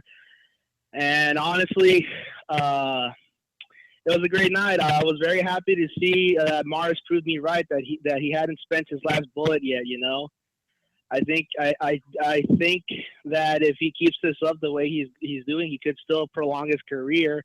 You know, I look forward to seeing who he fights next at 126. Oh, but man, I wish I could have seen the Joshua fight because like my DVR did not record it. Showtime screwed up so bad because the program ended before the fight even got to show. Heartbreaking. You could go watch our live fight commentary. We got the fight up there, and you can see it. I mean, I'm sure you could find a bigger version of it, but if you can't, you get ours. But you're sitting down with us. That's the good part. It's really difficult to find the Showtime fights right after unless you recorded them because even if you have Showtime, they're not up to see it. And they do a really good job at surfing the net and taking down all their copyrighted material. Yeah. But, man, you know, whoever made that 1920s comment about John Molina was pretty close to it because I was thinking of a very crude James J. Jeffries when I was watching Molina fight. It was like sticking his arm out, fighting out of a crouch. It was like, what the fuck? The hell am I looking at? You know, at least James J. Jeffries knew how to make that work for himself, you know? But the way Crawford handled his business, it was a thing of beauty. I honestly bullshit to whoever the hell was all the people that say that he was running because it's like the fuck, man. If you're beating the person up while you're on the run, that's not exactly running. Look at how Cotto handled Margarito, and then now look how Crawford handled Molina. You know, all on the back foot too.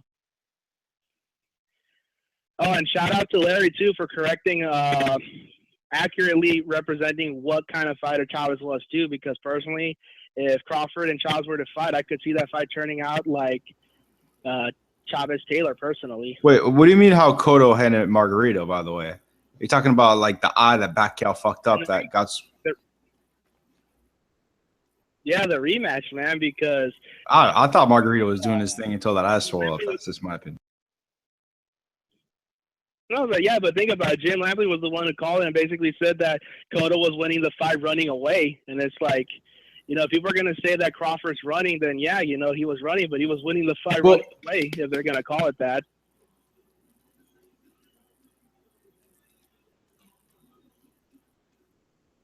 So, if you guys have anything you guys want to ask me personally, feel free to ask it right now. Otherwise, that's my call. Well, let me just say one thing about people calling Terence Crawford boring, right? Like, here's the thing. If you do what he did in the first 6 rounds and you don't knock the guy out and you do it for 12 rounds, I could see the criticism. But at the end of the day, he knocked the fucking guy out. So whatever he does to set the knockout up, he brings a knockout. So you cannot be critical of the dude and call him a runner if he knocks the guy out in 7 rounds. It doesn't make sense, in my opinion. I missed it. Did you say Terence Crawford boring? Some people on the internet were calling Crawford. Well, they don't think that Crawford is an exciting fighter. Here's why Crawford is exciting to me, right? He doesn't just do one thing. Immediately he switches up. He's just flashy and accurate. He's just like Anthony Joshua. We saw 2 same fights, 2 Molinas being defeated the exact same way. And they were both exciting. I think it was way different, but okay. No, you didn't see AJ very accurate, all in the guy's face, landing from all angles, and you didn't see Terence Crawford doing the same thing, zapping punches in all angles from the belly, clear belly shots, clear body shots, clear head shots. No. I mean, I see where you're coming from. But the power was different. The power was different. No, not the power. I'm talking about the excitement of seeing a flush land punch. It's a casual analysis, but I agree.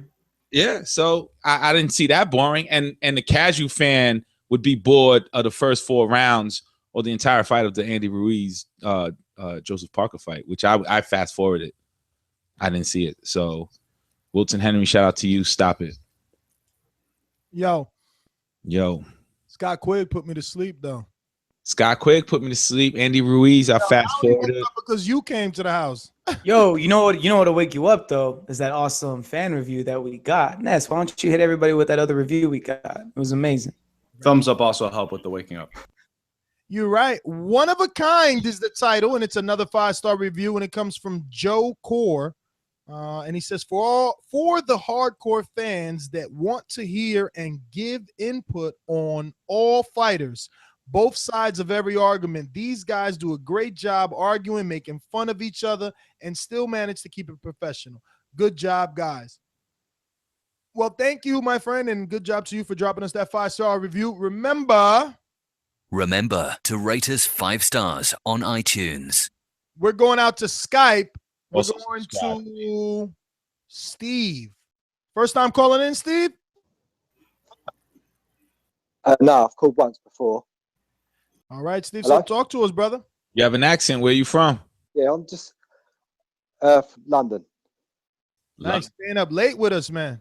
So you excited about AJ, huh? You get coins just for staying up late. I'll stay up late all the time and listen to this show. It's good. It's a good show. Thank you, brother. Appreciate the kind words. I'm just curious to know. MD keeps talking about free tomato cans, basically, like Martinez's. I'm just curious to know who he'd have him fight. Joshua. Well, I never called them tomato cans. I just said that they're at the same. Well, they're all the same because there's such a level of disparity. Like, it's not necessarily Joshua's fault that he's that much better than the rest of the guys, and the heavyweight division is not that deep. I understand exactly where you're coming from, but I think right now it's going to take a challenge to him, and there's maybe 3 or 4 guys maximum in that division who could give him a challenge for him to be one of those guys, for him to continue becoming the superstar that he already is. Does that make sense? Yeah, no, I'll totally accept that. But it's just the way you were saying it. It was just a bit negative. Do you know what I mean? I just thought it's a bit harsh. No. I rate Joshua high. It's just he makes those guys look that level. It's not necessarily because they're not that level, but it's because I rate him that high. Yeah, you got to remember he beat a geezer last night in 3 rounds, who Wilder fought in 30-odd fights. Do you know what I mean? I agree 100%. But never mind Bomb Squad. I think he's going to need a nuke take out our man over here. Because I think he'll have to come over here as well. I don't think Joshua's going to go over there. I think he's going to have to come here because Joshua's the money man of that division. And I think that's fair. I think that's fair because obviously when you're that much of an A side above someone else, you have negotiating powers over location for sure. Yeah, because Wilder can't even fill out a stadium in his own hometown. Because I stayed up and watched his last fight against Ariola. And considering he's from Alabama, do you know what I mean? The stadium was only half full or wherever it was. So, yeah, I think they had it at the basketball arena down there. Yeah, and but scaled. in all fairness, it was a late-minute replacement, and that was the problem. The same situation for Joshua, though, Ness, and you look what happened. That's what he's trying to make the point. That was a last-minute replacement too, right? Yeah. It's no different. I mean, No, because Eric Molina made clear note that he had a full training camp for this fight. Yeah. I don't even think that matters, Ness. The point is that but this is what I thought Eddie Hearn was being cute with the whole Klitschko thing to like flip it, but that's my opinion. People think I'm being negative on that, but I could see at the end of the fight that, they announced the Klitschko thing. So it kind of was like, people were buying this because they got the Klitschko fight. I think everybody knew what was going to happen to Molina. Yeah, that Klitschko fight was never going to happen last time. For a big fight like that, it was just too soon. Do you know what I mean? So. Yeah, man, I was still optimistic. I thought it might have happened. Listen, let's get back out to these phone lines. We're going to 267. Rod in Philly, talk to us. Hey, what's going on, fellas?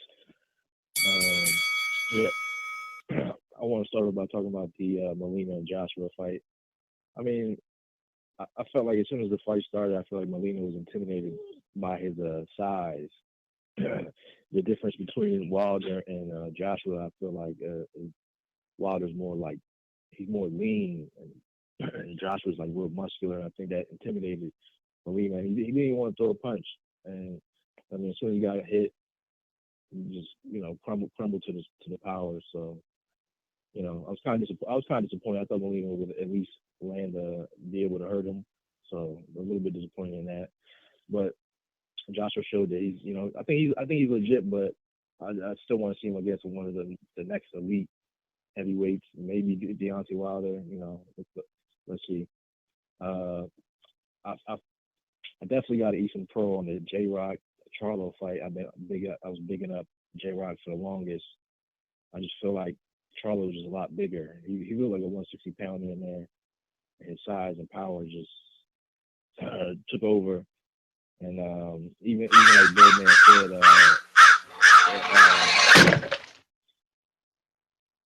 like his own trainer said, after he went down in the second round, he was fighting all off instincts, which also kind of lets you know how good he is. Because if he didn't have his legs after the second round, he was still competitive and being able to fight in the pocket with Charlo. But obviously that uppercut just took everything out of him. And then the Mars fight, I pretty much anticipated that, man. I really anticipated him working with Garcia, bring him back to just being a regular boxer. And that's what he did on Quater. He gave him a boxing lesson and was able to put him down once. So that was really impressive. And I'm also impressed by Eric Chisora, man. He was able to go 12 rounds with Julian White. I don't know if that lets me know that Julian White is not as good as I think he is, or Chisora has improved since the David Hayes fights and so on. So, but that's about it, man. That's all I got.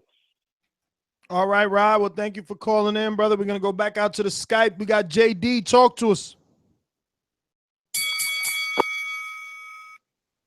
Yo, what's going on? What's going on, man? First off, I want to apologize for calling in drunk as shit the other day. And I take my crow for Cuellar. That's the only one that I picked wrong.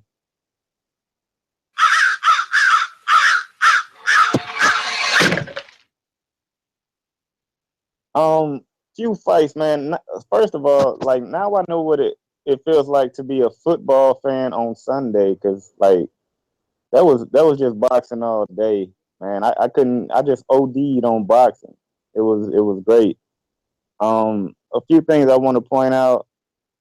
For one, I want to say with that Charlo knockdown, not knockout, but I'm giving him knockdown of the year, because that uppercut that reminded me of some Zab Judah shit from back in the day when he used to knock dudes out with with an uppercut.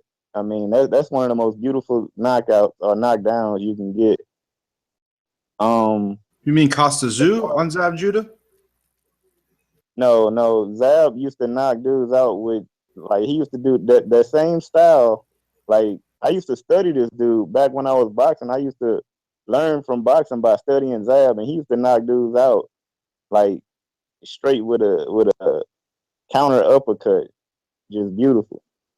But Dillian White, that fight, man, that kind of goes to show that it gives like Joshua a lot more credit, because I mean Dillian White was getting hit with some shit and he was just still standing, man. So that says a lot about Anthony Joshua's power, being able to stop him like that. But other than that, man, other fights that I liked, Crawford. Listen, man, Molina, Broner did this dude the same exact way. He had his palms turned the same way. Like that shit was just ugly to watch, man. I don't know how he made it that far. I guess I do off of the power, but honestly, I would like not to see him fight in no more big fights, because that shit was horrible. Like, that messed up the whole card. But well, that's why he's called the Warrior, because he's not necessarily the boxer, that's for sure, and he's always been like that throughout his career. Yeah, but it's in his best interest. It's best for him not to fight no more quick guys, because that shit. Mickey Bay tore his ass up until he got lucky. He just can't box at all. I think that Ruslan fight got him, mind fucked, because he was quicker than somebody. Yo, shout out to Mares too, man. Well, JD, thank you for calling in. We got Sensa. Yeah, what's good, mate? How you doing? Where you calling in from, Sensa? I'm from England, mate. From England, man. It's a late night again. I know. I see. Staying up late, man. We appreciate you, though. Yeah, we always stayed up listening to the show, man. It's good. So over the weekend, I saw the whole of the UK card and the Joseph Parker fight. I didn't see any of the stateside fights, but one of the things is with AJ. So obviously, I know there's a lot of doubters for AJ, and me being obviously from Newcastle, seeing his whole career, all his fights and stuff. I feel like AJ is seen to have to still prove himself, and this Klitschko thing is the big thing that he's going to prove himself with. So my question to you guys who have seen a lot more of the Bronze Bomber than me is there any names on his resume that you think Joshua would have struggled with? Not at all. I really don't believe that. I'm not at all. I mean, if you think if somebody thinks Berminster Vern, who is a heavy-handed fighter, tough, but he is there to be hit, would give AJ issues, I don't think so.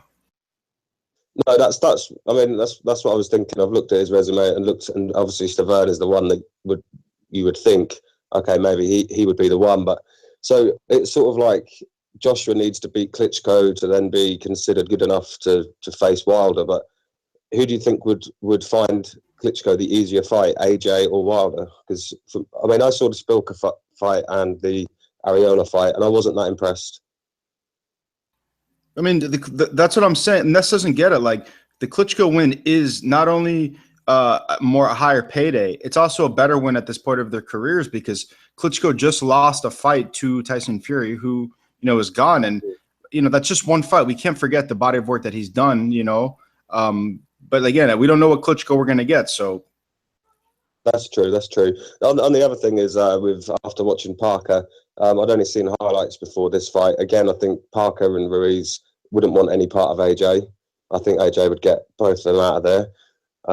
So the other thing is, I wanted to say to you guys, I know you guys may not have seen it, or you may do. I know you go back and watch fights. If you haven't seen from the UK card, was Cal Yafai versus Lewis Conception for the super flyweight WBA.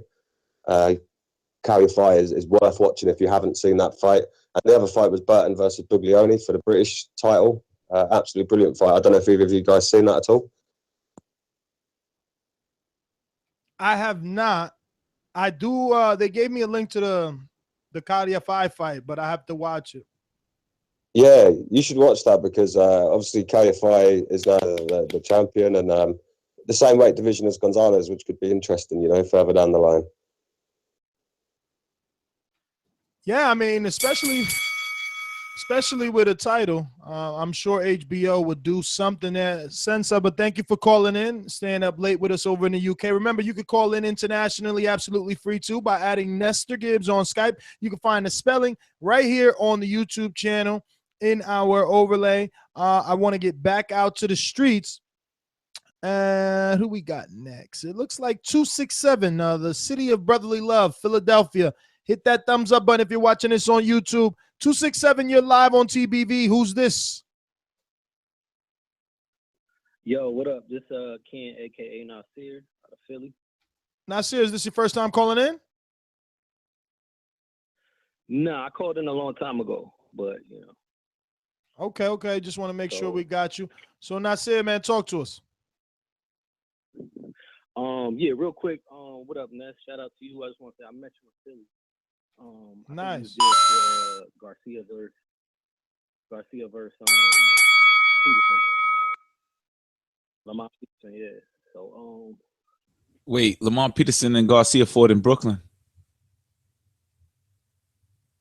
yeah, but Ness was there like Oh, he was at like the press conference or at the media workout. in his gym. Yeah, that's why I had met him. Oh, okay. Shout out. Wow. But yeah, I'm gonna get to the I guess to the heavyweights first. He looked like the goods. I think Wilder would be a good fight for Joshua. Next, if he gets past Klitschko. But he looked like the goods. Man, he big though, man. Like that dude looked like, a bodybuilder or something. He's huge. But Dillian White tapped his chin up a little bit.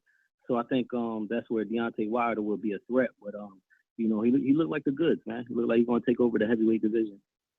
As far as Mares and Cuellar, I don't know. Like I never really heard much about Cuellar, but he looked kind of like trash to me. He was swinging wildly, and that's not to take away from Adam Mares' performance. He did great. He did what he had to do, and he won. And as far as Julian Williams versus Charlo, Charlo just caught him a good shot. And but I noticed in the first round, after Charlo hit him with that jab, or excuse me, was that the second round? Anybody remember? Yeah, that was the second. Yeah. So after he caught him with that jab, if y'all kind of noticed, I think J-Rock neutralized that jab because he didn't really land it no more. And he wasn't throwing that many punches. And I know Jermall is a hell of a jabber. He wasn't throwing it that much. So I think he was trying to set up that right hand like kind of all night. But it takes a lot to do that. He kind of he blocked J-Rock's right hand and then landed that uppercut. I mean, it was a hell of a shot. It was sweet. You know what I'm saying? But Julian, keep your head up. You know what I'm saying? He definitely was doing good in the beginning of the fight. So, and yeah, I'm gonna get back to studying. So thank you for the time. Y'all take it easy. Thank you, brother, for calling in, man. I said take it easy. Yeah, man, that Julian Williams fight, I don't want him to feel bad. He was doing a marvelous job, but Jermall himself doing really good, man. The athleticism that he showed in some of those shots when he had to duck under low. 9-10, you're live on TBV. Who's this? Where you calling from? This Mansour. I'm from Philly, but calling out of North Carolina. Mansour, what's going on, brother? First time calling in? Yes, first time calling in. How long have you been listening? For a while, man. I've been watching y'all channel for a while. I love this channel, man, because what I really like is you guys disagree all the time. A lot of other boxing channels, they agree. It shit sound the same. But most boxing fans, they disagree anyway. You know what I'm saying? So I want to talk about this AJ. Wait, AJ. slow your roll. Again? Slow your roll. You're going to have to make that introduction. You're going to have to come into the ring like you Vladimir Klitschko taking on AJ. Ladies and gentlemen, making his professional debut. Mansoor from the city of brothers. All right, so check it out. AJ and Crawford did what everybody expected them to do, and that was beat up the Molina. All right, every time I watch AJ, I get impressed, man. This guy, not only can he bang, but he has pretty good boxing fundamentals, good speed, and solid defense. I'm gonna move on to that J-Rock and Charlo fight. I didn't make any predictions, but I was going for J-Rock because he's from my hometown. Now, J-Rock was kind of fighting with a chip on his shoulder. I wish he would have boxed more. You know, he just stayed in the pocket, and he really didn't do anything wrong when he got countered. I mean, Charlo, that uppercut was like, it reminded me of like a prime James Toney. He had his feet like spread more than shoulder width apart. He rolled it, blocked it, and came up with the uppercut right down the middle. That was beautiful, beautiful. And you know, far as him not shaking his hand, shaking Williams' hand, you know, emotions was running high, but he apologized. So all these politically correct and they took a picture with that. He apologized. And after the fight, they took a picture together. They took a picture together, holding the belt together, and they talk and they hashed it out. Well, that's good. That's good. Hey, Charlo, he has a buzz going on right now. People can't wait to see him fight again. It's going, and I'm just looking forward to seeing him fight again. I want to say something that Mars did a real good job. I didn't make any predictions, but I'm a big Mars fan. I was going for him. He looked real good up in there. So it was a great night of boxing. Great night of boxing. I want to say something else too. I'll make some predictions. Danny Garcia, he's gonna beat up Thurman. And I think Brook versus Spence is going to look similar to Charlo Williams. Spence, to me, I don't really want to call him a hype job, but every time you hear people talk about his opponents, they always want to remind you that he did better versus Bundu than Thurman. I mean, who cares? Styles make fights. Bundu still got beat up for 12 rounds. But I don't think Spence had that much experience. He's looking great with the competition that he's fighting. And then that female boxer, she did pretty good last night too. So that's my call. I love your channel. Keep doing what y'all do. Thank you, brother. Thank you for calling in. Glad you called in after so much. Yeah, and we did mention Katie Taylor earlier. I forgot the name of her opponent, but you know, she looked good in that fight. And it's different to see 2-round boxing or 2-minute rounds, but you know, it kind of gives them more, I guess, less time, so that there's more action, I guess, if you want to go by that standard. She has that killer instinct demeanor, though. It's gonna look different, and then she has a lot of hype. I mean, everybody's talking about it, especially in the UK, fighters and everything. We're gonna go to DC. Opponents is going to be an issue. You know, they got to find her opponents that are always going to be a problem to find women good opponents. We're going to DC. Marcus, talk to us. Yo. Hey, Marcus, you know what time it is? Yeah, what's good, Boxing Voice? Yeah, I know what it is. It's one wing from a crow. I only got Ruiz and Molina wrong. I mean, Ruiz and Parker off. Everybody else, I clean sweep. Stop it. So go ahead, give me a piece of wing. That's enough. That's enough. That's enough. That's enough wing. That's enough crow. Hey, look, I ain't think it was gonna be any left after Scorsese, Santiago, and Masterpiece. I ain't think y'all had no more crows left unless y'all imported some. God damn. Glad they be covering the fight. Shit.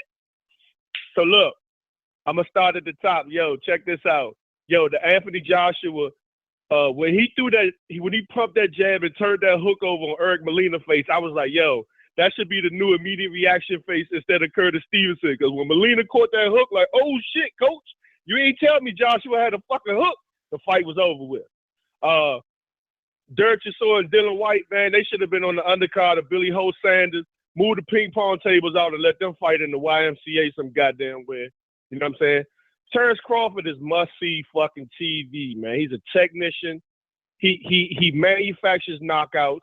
He takes good fighters, decent fighters and elite fighters, and he dismantles them, and then he destroys them. And I don't even know if they're any good after they fuck with Youngin. Youngin is shocked. And then I'll say something about that in a minute. Abner Mars goes to show you what the power of a corner do. When he came from that overrated Virgil Hunter up there, you know what I'm saying? Robert Garcia really took Mars back to what made Mars successful. And if y'all remember on the call, and I told y'all, with an elite fighter like Mares, even though Johnny Gonzalez caught him with that bomb, Cuellar not going to catch him with that because he's not sophisticated enough to land that on Mares. Parker and Ruiz, I still think Ruiz was in the fight, but, you know, I agree that he was stuck in the mud. And I don't know why that was the case with him. His hands was quick, but he easily could have done more in that fight and won the fight. But his feet. I guess teams know that they're going to continue to get title shot after title shot. So I don't know what the motivation is. Back in the day, once you got the title shot, you might not ever get one ever again. These dudes lose a title fight and then next week be fighting for a vacant title. So I don't know what the motivation is. What I was going to say with the Terence Crawford fight is, I think from a standpoint where everybody's saying that Robert Garcia underrated coach, I like to see Terence Crawford and Mikey Garcia. I think that'll be the technical F1 high-speed chess that we're waiting for maybe like in August or September. I mean, I think that'll be a great fight. I think Terence Crawford's piece is Broner up. I think, in all honesty, that could just be a tune-up for Mikey Garcia after Mikey Garcia beat Dejan Delacta.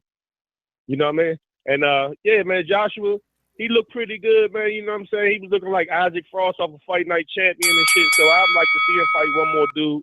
And, you know, good Marcus, thank you for calling in. I think Terrence is way bigger than Mikey. That's what I'm saying. Like Terrence, you've seen Terence Crawford in person? But they fought in the amateur, so there's backstory there, man. Yeah. He's actually beat Mikey, and Mikey actually is the reason that he signed to Cameron Duncan. Terence Crawford is, so. I mean, it would be some good backstory. They'd be able to build it.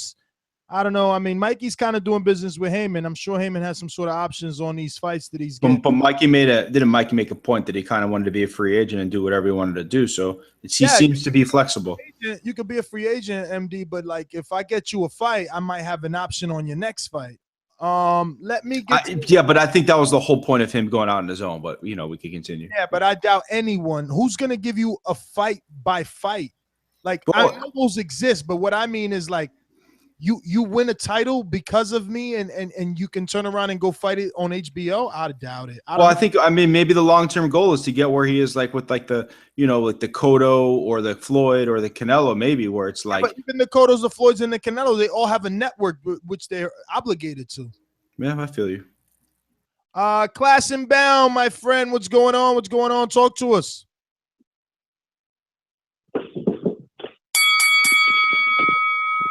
Hello?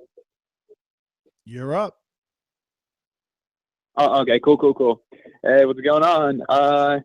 Yeah, so most likely final call for a while. So yeah, let's make it count. First of all, let's thank the boxing gods for giving us a wonderful Saturday full of fantastic fights. I have my opinion on some of these, so let's get to the nitty gritty. So first of all, Andy Ruiz and Joseph Parker. Ness, I messaged you about it. If you were going to do an immediate reaction show, I still stand by why I said, like, I really wasn't impressed by Parker. Like Ruiz, he was like, he wasn't doing anything at times, but Parker, all he did was kind of throw the jab out, wasn't committed to it, and just kind of left it hanging there. Like I really didn't see what he did that was impressive. Like, honestly, Anthony Joshua, Deontay Wilder, Klitschko, like all three of those guys eat both Ruiz and Parker up. So let's kill that noise. Luis Ortiz, second time he's looked not great. Maybe we just hyped him up too soon. Who knows? I'm still going to give him another chance to redeem himself. Jermall Charlo. Okay. Let's get this out of the way now. Julian Williams has now joined Amir Iman and Saddam Ali as the guys we hyped without having really proven themselves, and they end up losing the big fight that they were supposed to show something. Jermall Charlo, I don't understand why people aren't talking more about him. He's proven his worth. He's now fought everybody we wanted him to fight at 154. Only other person is Andrade, which Andrade shouldn't be getting as much credit as Charlo because Andrade isn't doing anything and Jermall Charlo is actually doing something. So, like, don't bring Andre into this conversation. That's not true. Joshua. Willie Nelson's a good fighter. Wait, Willie Nelson. Willie Nelson. So what was Willie Nelson's last notable win? Are you going to say Tony Harrison? Yeah. Yeah, that was a good win. He was an undefeated fighter. He was an undefeated fighter, class and bound. Don't discredit Harrison. No. He also knocked him out. No. Whoa, hold on, wait. So does Joshua get credit for knocking out Dominic Breazeale, who was undefeated too? Obviously, because you remember when I said when I said that Joshua Breazeale is was a getting good fighter? credit. Joshua is and has been getting credit for everyone that he fights. He got credit for Dylan White. And then Andrade beat the shit out of him. It wasn't like a close fight. Andrade showed that he was a class above. Like, that's what you do against a fighter like that. So you give him credit based on how he looked against him. So I give him credit. Like I said, I think Jermall Charlo should be like the guy at 154. Well, I don't know if he's going to stay, if he's actually going to move up to full 160. But I mean, that's basically my.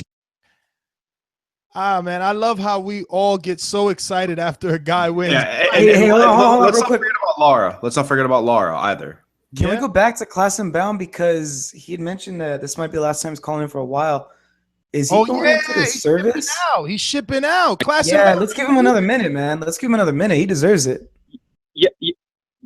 Yeah, I am leaving. I was just about to say, I just wanted to leave the last little bit of my call to, first of all, give my appreciation to you guys. Like we said, we always have good debates. We always have a different opinion on how fights or what fights are good or what fighters are going to do what.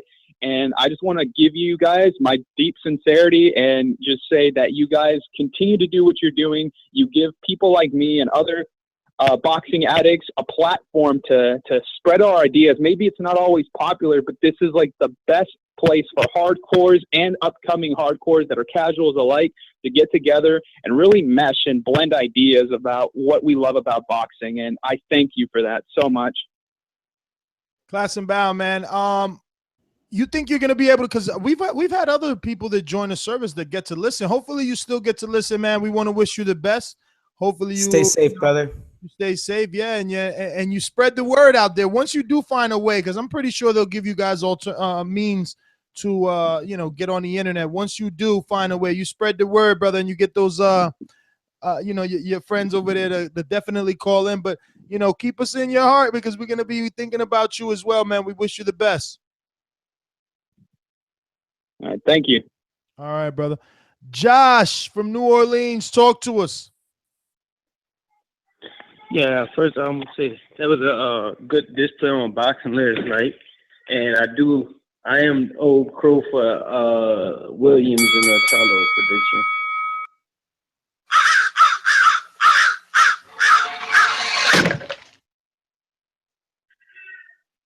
All right, Anthony Joshua, I must say I might have to back up some of my what I've been talking about him with his muscle, and maybe the dude could just carry the weight real well. Sometimes when you do lift weights and you can still have fast switch muscle, it still works for you. He looked very, very dominating last night. I had him and Deontay Wilder having a strong edge over him, but I might have to back up off of that one because the dude looking real, real good. Charlo and Williams, that knockout was very, very impressive on Charlo's part because, like I said before, I didn't buy into them yet because I still believe Demetrius Andre beat both of them. I think he beat all of them, actually.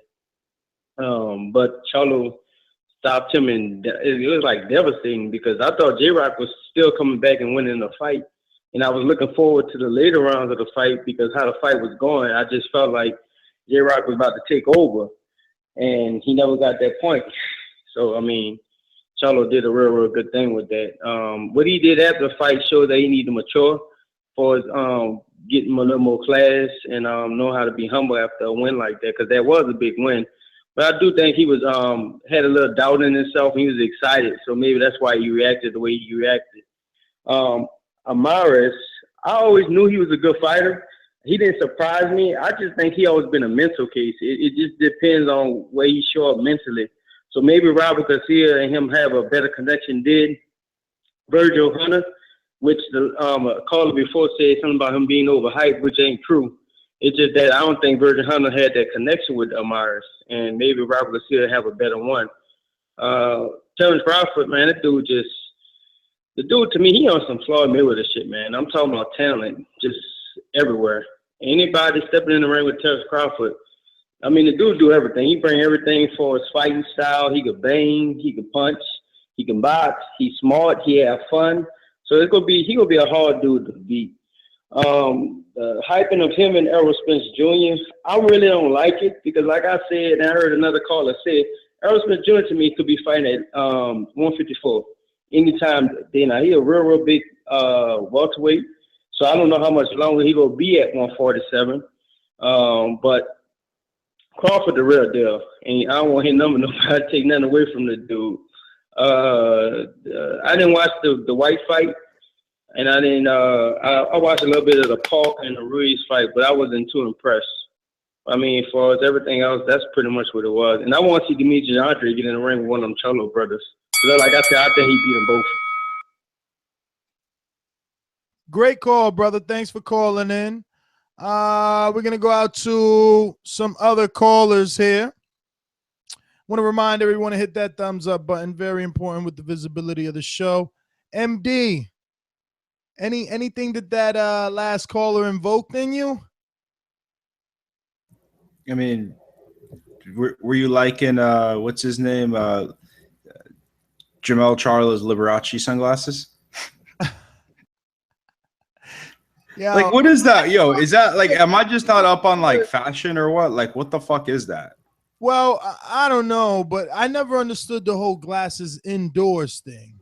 Yeah, I mean, it's a little weird. I feel like some things, like, I mean, like some things from like, move on. Like, I don't know. Like, I guess nobody sees him, right? He ain't see nobody, right? I don't know, because even there's have been times like I got a couple of nice pair of shades. There's been times I want to keep them on because it's like part of the fashion, it's part of the outfit. But it's like, yo, it's hard as fuck to see with glasses indoors. Like, what did we? I don't know what these dudes. I mean, and like, unless you're, you have to. I don't know. I never recommend. I just never understood, like, if you're trying to sit there watching your brother fight, like, don't you want to see it through like your eyes? Are you that jaded as a person that you ain't seen nobody while you're watching? I just fucking don't get it. I get it, man. Like, I mean, he's seen his brother and he's seen Andre trying to creep. So I don't know. He was on point. Let's jump. Real quick, I just want to bring up something that one of our other callers, I think it was Steve from the UK, but I think he mentioned that Joshua is the biggest draw or the biggest moneymaker in the heavyweight division. So I took a liberty to look at a few numbers. All right, so Anthony Joshua versus Molina, they sold 17,000 tickets in the first day. Some of you guys might remember when Joshua fought Brazil, they had actually sold 20,000 tickets in the first hour. And on top of that, so we'll base it off their last fight. The numbers for the Molina fight aren't up yet in terms of how much was attendance or views. But for Joshua's fight against Brazil, I'm seeing via Boxing News 24 that on Showtime, the numbers averaged about 289,000 viewers on Showtime when he fought Brazil. I remember that was at a different time of the day, of course. And then there was the sold out 20,000 in an hour. So there was a lot of attendance for that. Whereas Deontay Wilder, get this, according to Boxing Scene, when they would talk to Lou DiBella, Deontay Wilder's fight with Chris Arreola when it was PBC on Fox had about 2.5 million viewers. And according to the Alabama News Center, this was done in front of 11,974 at home. So just to give you the idea of what they're selling and how many viewers they're getting during the fight. Wilder's PBC on Fox obviously has way more viewers than the pay-per-view buys that Anthony Joshua's been getting, but you got to consider the fact that it's pay-per-view and this and that. So I don't think that there's a big difference in terms of which one is selling or making more money or getting more views. I mean, there would be a slight difference because regardless of the amount, Joshua's fights are pay-per-view. Wilder's are free at the moment, so we don't know if he would draw regardless if it was $20 the way that it is for Joshua. But let's get down the line. We got 410. You're up. Who's this? First time calling in? No. What's up? This is Jay Butters from Washington. I'm just calling on my other line. What's good? What's good? Jay Butters, talk to us. From Washington? Yeah. I haven't called in a while, though. I usually call on a 426 number. But anyway, wanted to talk about a couple fights. First, I've been a fan of Mares, so even though I didn't know if he was going to really take that, I really was happy to root for him, happy to see him have a good performance. And I think, he could have a Tyrannosaurus Rex match with Frampton if he gets past Santa Cruz. I think that would be a nice little man, short arm fight that I actually would be really high speed chess that I would like to take a look at. I think if he fights Santa Cruz again, he's probably going to get outworked. But props to Mares for a good fight and getting back on top. The other fight I want to talk about was a Charlo fight. I listened last show and a lot of people was hyping Williams, and I bought into it it was a 50-50 fight, but at the same time, every time I seen Williams fight, I wasn't that impressed, but I just kept hearing people say how great he was. I just didn't really see this great activity and this great knockouts, and it was kind of sloppy at times when I seen him, but I thought he fought really well. But Charlo, obviously laid him out. And my only thing is I hear some people talking, and maybe it's just how my personality is, but I kind of like that gutter nonsense. Like, you talk crap to me, we fight, I knock you the hell out, then you want to come give me a pound? I'm like, I would have said fuck him too.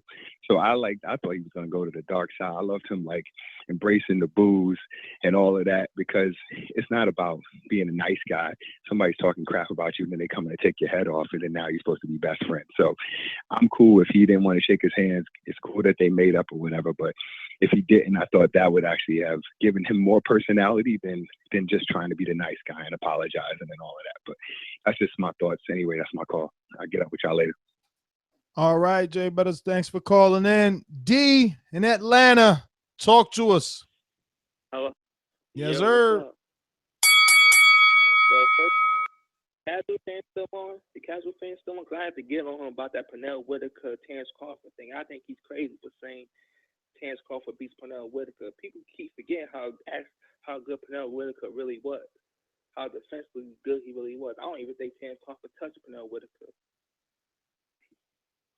And I want to get on Jermall Charlo. That knockout, Jamal won. I keep getting their name mixed up.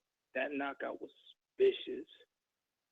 Was fucking vicious. I was scared for Julius Williams. Though. I really was. I thought, ooh, that was scary. But that's all I have to say, man. That's all. Quick out of here. All right, D. Well, thanks for calling in. We're going to Tone in Chicago. Talk to us, brother. What's up, guys? What up, Tone? Hey, what up, guys? Sorry about that. I was on speaker. I want to start off by taking some crow, man. No?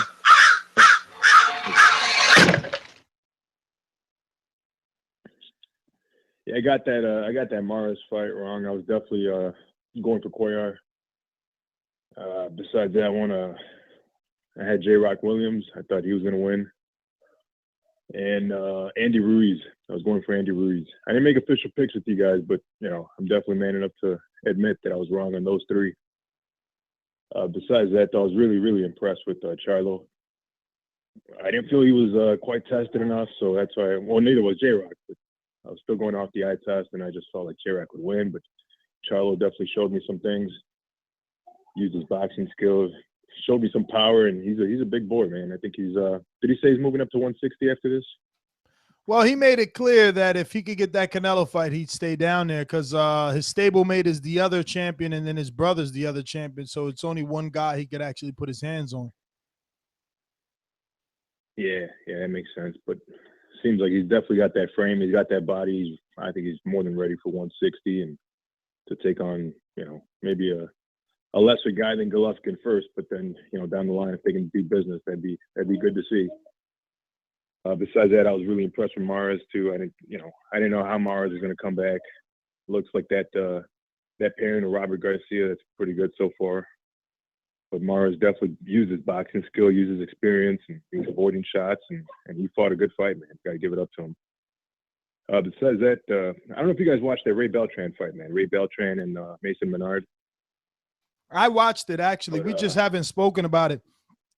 Ray, you know, I was watching it, and I think I had a few friends here, and they were so impressed with Ray. And then I said, man, the last time I was this impressed with Ray, he tested positive. So I'm going to wait a few weeks, or if not a month, to see what happens. Yeah, definitely, man. I can't help but reminisce back to when Margarito kind of broke Cotto's will physically and mentally. That's kind of what I saw in Beltran against Mason Menard, man. I couldn't help but think about that.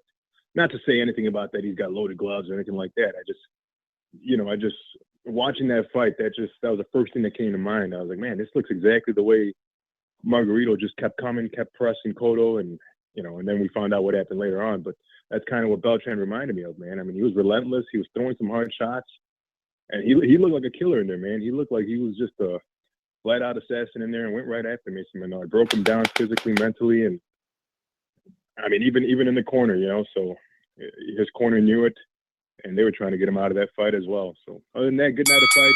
Appreciate the show, fellas. Thank you. Appreciate you, Tone. Thank you for calling in, man. You enjoy yourself. You have a good night. I want to remind everyone that number 1-425-569-5241. We're taking all calls here. We got a list. We're checking it twice. Everybody who's been naughty, you're getting some crow tonight. Let me see here. We got to go back out to these phone lines. We got a couple of alumni in the building. Ladies and gentlemen, I'd like to introduce to you a young fella, and he comes from the Magnolia.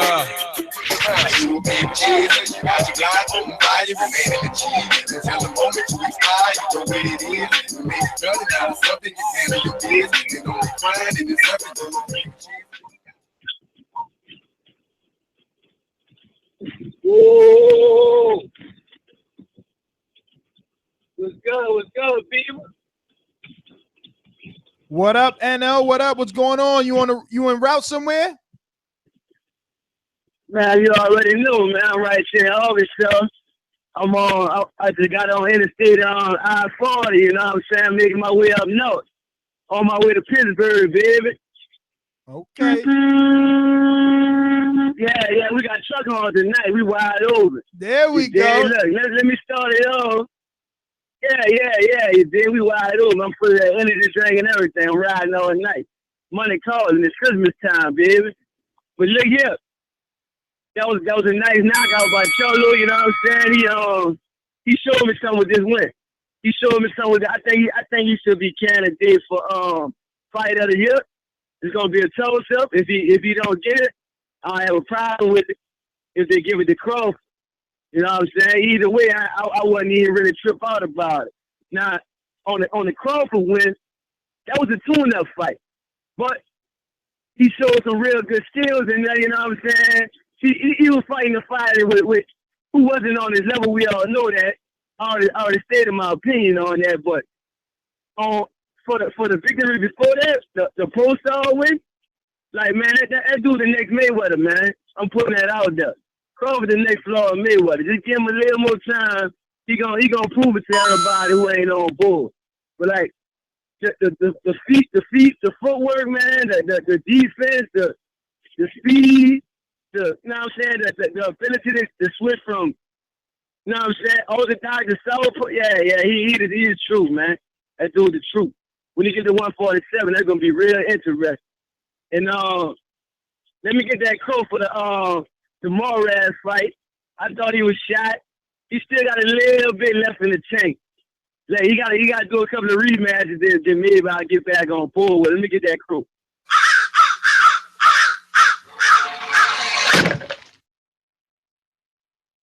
Yeah, man, he got to get that Johnny Gonzalez skill, and he got to get that what's the other cat name, man? That he lost to I forgot his name, but he got to get that other skill too, man. You know what I'm saying? Once he handle that, he might get his respect back. But another thing I want to get on, man, I'm the only one that noticed that, but with the Demetrius Andre when he interrupted that press conference, man. It kind of like how they took the mic back from him and all that. Kind of made it look like he was nobody. Like I'm the only one picked up on that. Or maybe I'm reading too far into that. Like they kind of, you know what I'm saying? Like the thing is, he's not from that promotional company. He ain't signed to them. So why you in there disrespecting they fighter? Why show you respect? Yeah, but look when Let's Go Chan when he come in there. You know what I'm saying? He didn't even really fought nobody in a long time. They really let him do what he do. You know what I'm saying? They let him. Well, wait a minute. I know. I'm trying to see why. First of all, that's happening. That's happening in the United Kingdom. Anyway, go ahead, finish up. All right. Well, another thing I put like with Tova Ray Roy Jones shit. They let Tova run his mouth. That's entertainment. You know what I'm saying? But I guess you can kind of look at it like that, man. But that's my code. I thought I was the only one that really picked up on that, man. But y'all be easy, baby. All right, Anno. Thanks for calling in. I think it's a bit different. Like I said, that was the advice that I gave Demetrius Andrade and his dad is to, make people talk about you. But when you make people do things, you have to expect reactions due to your actions. So, them treating him as if he was no one is part of that. Josue from the Lower Oregon, talk to us. Hey, yo, what up, Ness? What up, Cash Fan? What up, MD? What up, Steven Calderon? Obviously, you got my name right this time, but I need Crow for heavyweight Molina.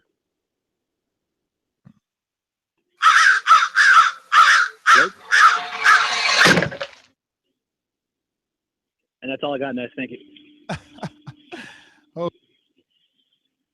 Sweat, thanks for calling in. He must always call in that word. Keeps it short and sweet, man. A lot of alumni in the building tonight, and it's about that time. Mr. Info Joe. This portion of the show we call In the Mr. Know, Info Joe. presented by my brother. What's up, Boxing Voice family? You know it ain't no show without Info Joe. What up, Ness? What up, MD? What up, Steven Casual?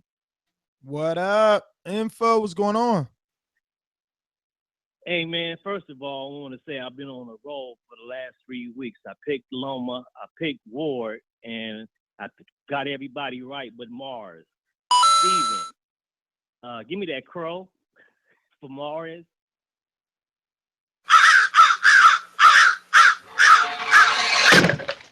Hey, Steven, is it a way that you can keep the stats and tally them up at the end of the year so we can get a real Boxing Voice champ and see who got all the picks right since you started with the show?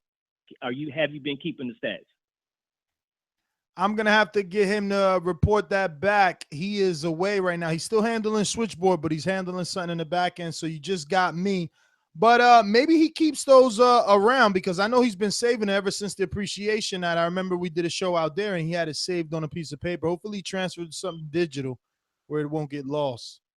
Yeah, if we can get those stats, man, we'll be able to see who got the most picks right since he started, keeping them, man. Then we'll know, who's really the fucking man, Who's deserving. Hey, first of all, Ness, exactly. Hey, first of all, Ness, you the goddamn man. You talked to Andrade's dad on the show, and he showed up the next few days at the press conference. Man, that shows you that they listen to this show. Let me get into these fights. I just want to really speak on the. Go ahead, Ness. No. I was just saying it's amazing. Yeah. Okay. Yeah, it is. Hey, first of all, big up to Charlo. I did pick him, and at first I was upset that he didn't shake J-Rock's hand, but at the same time, I thought about it when I got into fights in the streets. It's hard to turn off that switch once the fight is over, regardless if you're winning or not. It's hard to just turn off that switch. And if anybody that's been in the fight before, you should know that. I understand the booing at first, but they took it too far. Get that man his props. he did his job. That's my call on this. Peace, Boxing Voice family. Peace to everybody in the chat too. One love. Info Joe, man. Thank you for calling in. Stainless, what's going on? Stainless going to be the first guy to get an award by TBV for all the comments. I'm telling you, man. You keep doing your job. You're going to definitely be invited to the next TBV appreciation party.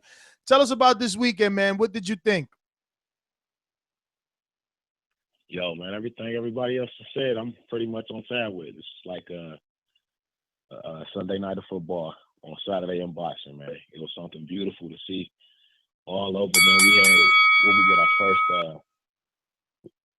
We got our first Samoan heavyweight from New Zealand. You know what I'm saying? Anthony Joshua got to show out again. Mares actually, big ups to Robert Garcia, man, for pulling Abner Barnes back from the Hellfires himself, man. He really turned him around. It's good when you can see a trainer and a fighter connect and become cohesive like that, man.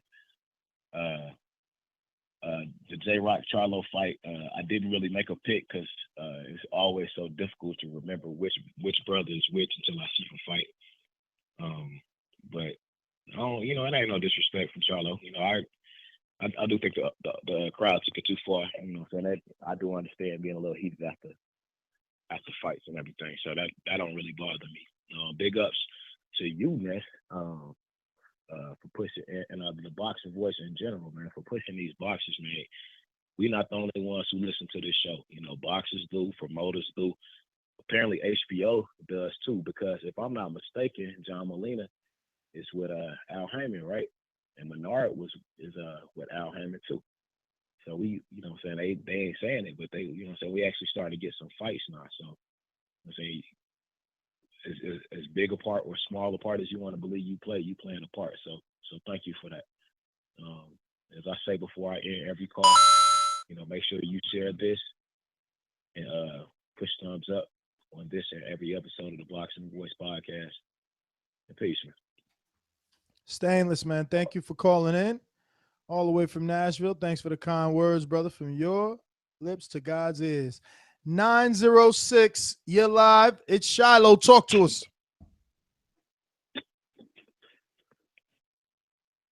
Yo, what's up, Boxing Voice? What's up? Man, you guys are putting in some good work, man. You guys put all kinds of videos up the past couple of weeks. Immediate reactions up to ass. Holy wow, man. You guys are doing work. Loving it.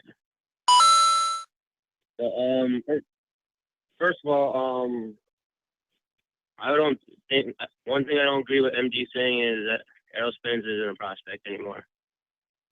Champions wouldn't be scared to fight prospects, right? Many people are avoiding him, so I wouldn't call him a prospect anymore. Errol Spence is the truth. And one thing, that one person who should be getting big credit for all these heavyweight fights is Eddie Hearn, man. He's a big part in revitalizing the heavyweight division. He's got AJ, Ortiz, you got Parker's overseas. All those big guys are overseas. Eddie Hearn's all up in that, so I think he's a big factor in revitalizing the heavyweight division. Anyone agree? Totally agree. Him just signing Ortiz, having Joshua, and the cards that he put on with Joshua, they always have other heavyweights on. That's why Chisora and Dylan White and David Price are names that we are mentioning more often, and it's because they're putting on heavyweight cards over there. So definitely credit Eddie Hearn. I mean, he's been doing a lot of work this year in general. I like the fact that he's giving Ortiz work right off the bat, trying to get him out, trying to get his name out there. Crazy, put him on HBO in 3 weeks right away. Now he has another fight lined up. I'm just wondering if he's regretting that investment right about now, being as though Ortiz isn't looking as hot as everyone thought. Right. That fight was a little sloppy. But we'll see. Hopefully he can get in better shape and get his boxing skills going. But because I think he can outbox Wilder, I really do. Because I think, especially Joshua too. I think Anthony Joshua is the best heavyweight. He's a straight up good boxer. Olympic medalist, Man, he knocked out everybody, and I don't understand why he gets the criticism he gets, because he's only fought half the amount of fights as Wilder, and he's basically as far in his career as Wilder is. I know Wilder achieved more. He beat Tavern, but Joshua's right behind him and only half the fight. So you gotta give him credit, man. You know, he knocked out every single one of his opponents. Wilder too. Wilder almost had Tavern, so he should have a pretty close to 100% KO percentage. But that fight needs to happen, and I think Joshua would be Wilder. Joshua is the better pure boxer. Wilder's got power, and he's been better with his boxing skills, but Joshua's awesome pure boxer. Plus, he just can do. He wants it. Well, all right, Shiloh, man. Thank you for calling in. Absolutely agree, man. Joshua is looking like the goods, man. But you know what it is? It's more about what have you done for me lately. And the last person we've seen fighting or fighting often is Joshua. We're going to 424. You're live on TBV. Who's this? First time calling in? Yeah, this is my first time, bro. My name's Shane. Shane, how long you been listening? Quite a while, man. I just ain't ever get to call in because I'm in the Navy. You know, we be overseas or on the ship, so I really don't get to listen live all that often. But I'm back now, so I get to call. Great. Shane, well, we want you to make your introduction. We're going to properly introduce you with this introduction. You come out and you let us know where you're from and give us the best introduction you can, man. You're taking on, let's see, you're taking on Floyd for all the marbles. Ladies and gentlemen, making his professional debut, the smirking sharpshooter from the Silver State, Shane McMurdo, bro. You got it. What's up, Shane? So talk to us, man. What you think about this weekend's fights? Man, that was a day of reckoning for boxing, man. That was a day we all needed. We have to wait, quite a while just to get one good fight, but to get all those fights on one night, it was, that's what's up. First off, to go through them all, Parker, I picked him to win, but I'm still not impressed by him. He doesn't do much. He keeps his hands down. He's got horrible footwork. He crosses his feet a lot. Like, that's not something elite boxers do. Anthony Joshua keeps doing what Anthony Joshua does, and I still believe he is the best heavyweight in the world right now, and he ain't even done improving. Everybody talks about his power, but nobody ever talks about his patience. Like, that boy's got some patience. He sets everything up. He sees everything happen, and no one really brings that to the light. One fight that nobody brought up on that card was Callum Smith, man. That guy keeps, he's not fighting anybody serious, but I would like to see him get a serious fight because that dude, he's undefeated, and nobody's bringing him up against, Gilberto Ramirez or Jack or DeGale or any of those. Crawford, he's still the truth. If he can't get that Pacquiao fight, I wouldn't mind seeing him fight Broner because I think he waxes Broner, and that makes a big statement in money for him. If he unifies the belts at that weight class, I mean, it's really pick how and when he wants to do it because none of those guys are going to touch him. And I'd really like to see him come into the waters of 147 by at least the end of next year. Mares, I was glad to see him get back in it. Charlo really surprised me. I thought Williams would beat him with that jab and that patience, but Charlo's got power, and more than I thought. It was nice seeing Andre just club-laying the shit out of him at the press conference. That's a fight I'd like to see made. That or Canelo. If not, I want him to go up to 160 to make that thin-ass weight class more exciting and kind of clear the logjam at 154 because his brother and his teammate got a belt. But, there's a lot to happen. Just going to be a great year of boxing, 17. It sure is, brother. Thank you for calling in, Shane. We're going to mark you down, man, and welcome back. I'm glad that you're back and you could join in and participate with the show. We're going to go to some people we got to give some crow, like GT Kid from Atlanta. You owe some crow.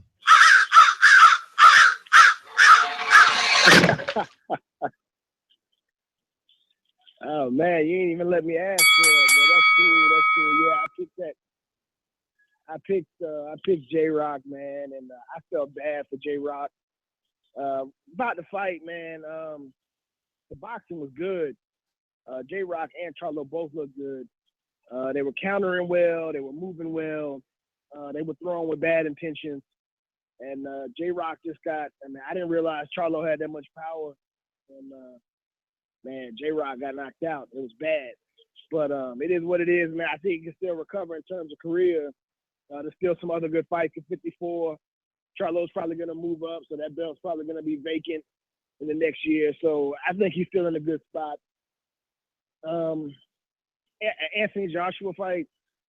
I don't want to see Molina anymore. I mean, it's the same thing with him. You go back and watch the Areola fight and watch the Wilder fight, and it's the same thing. I mean, and I'm not saying the punches don't hurt, but this whole I'm going to turn around and lay on the ropes thing, it's the same thing he did with Wilder. And when he lost to Areola, I mean, he just slumped in the corner the same way he did with Joshua tonight. And just he looks like he took a hard shot, but he's not hurt like J-Rock was hurt. He just looks like he doesn't want to, try anymore.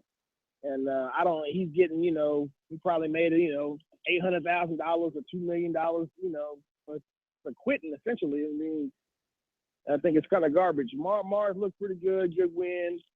And, man, who else? Oh, Bud. Bud did his thing, man. I think he needs to go to 47 and challenge himself because I don't think there's really any challenge. He can unify at 140, but there's not really any challenges there for him. He's going to blow through the division, and he needs to just go ahead and go to 47 and step up and beat some of those guys if he can. That's all I got, fellas. Y'all be easy. All right, GT Kid, man. Thank you for calling in, brother. Let's go out to some more alumni. I told y'all a long time ago that Kirkland will go down 3 rounds. Next, I got milk, baby. Yeah. What up, boxing boys? Glad y'all are back on the air, man. Milkman, what up? What was that? Oh man, not much, man. I just wanted to talk to y'all about a couple of things. One, I got a question for y'all. What would be a bigger fight, Wilder and Klitschko, or Wilder and Joshua, as far as the numbers go? I mean, where's the fight happening?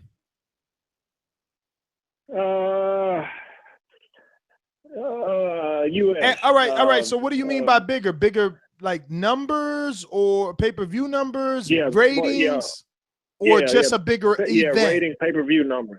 So not a bigger event? Pay-per-view numbers, ratings. Nah, not necessarily a big event. Just strictly viewership and pay-per-view buys. Yeah, Wilder Joshua probably is the bigger fight because both are younger. There's more interest, Okay. Yeah. Okay. I could dig that. Next thing is I wonder. It's kind of going to the left a little bit, but I saw an interview recently. Ward is talking he's dropping some very subtle language that's disturbing me. He's saying things like, we might do the rematch if it makes sense. What the hell does that mean? First of all, let me ask you this. Because of the rematch clause, if he said, no, I'm not going to fight Kovalev next, what options does he have? He can pay some step-aside money or get sued? He would. I think he would get stripped. Unless he has some mandatories that he's got to do and there was a rematch clause, I'm pretty sure that the promoter has to put in a petition to the sanctioning body to force the rematch. They'll probably go to purse bid or something like that. 90 seconds.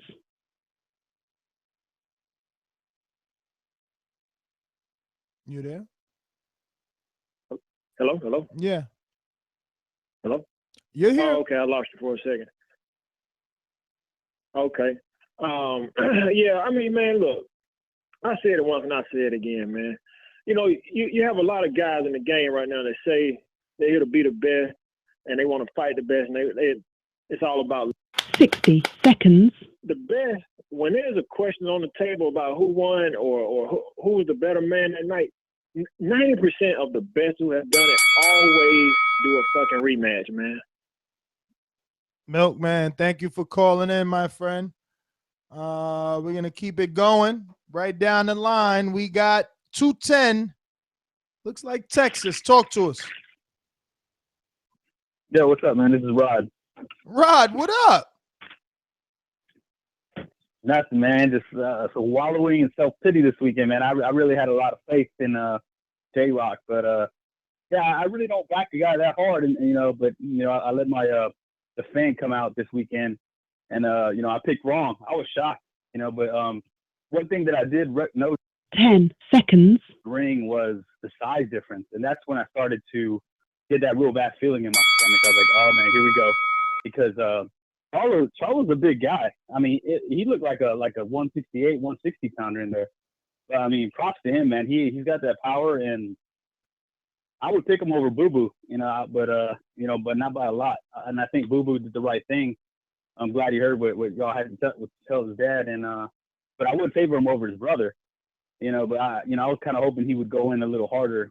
If you're gonna be there and you're gonna grab the mic, you might as well just go all out. But we'll see what happens. You guys pretty much told them what they said, and I think it did kind of get through, man, because it just makes sense. But with the Joshua fight, man, I think even Joshua was surprised in the first couple of rounds. I think he just kind of was a little hesitant too. Like, man, this guy's not coming forward at all. I think he was kind of thrown off by it, but he did what he had to do, and it's gonna be a big fight. I disagree though. I think Joshua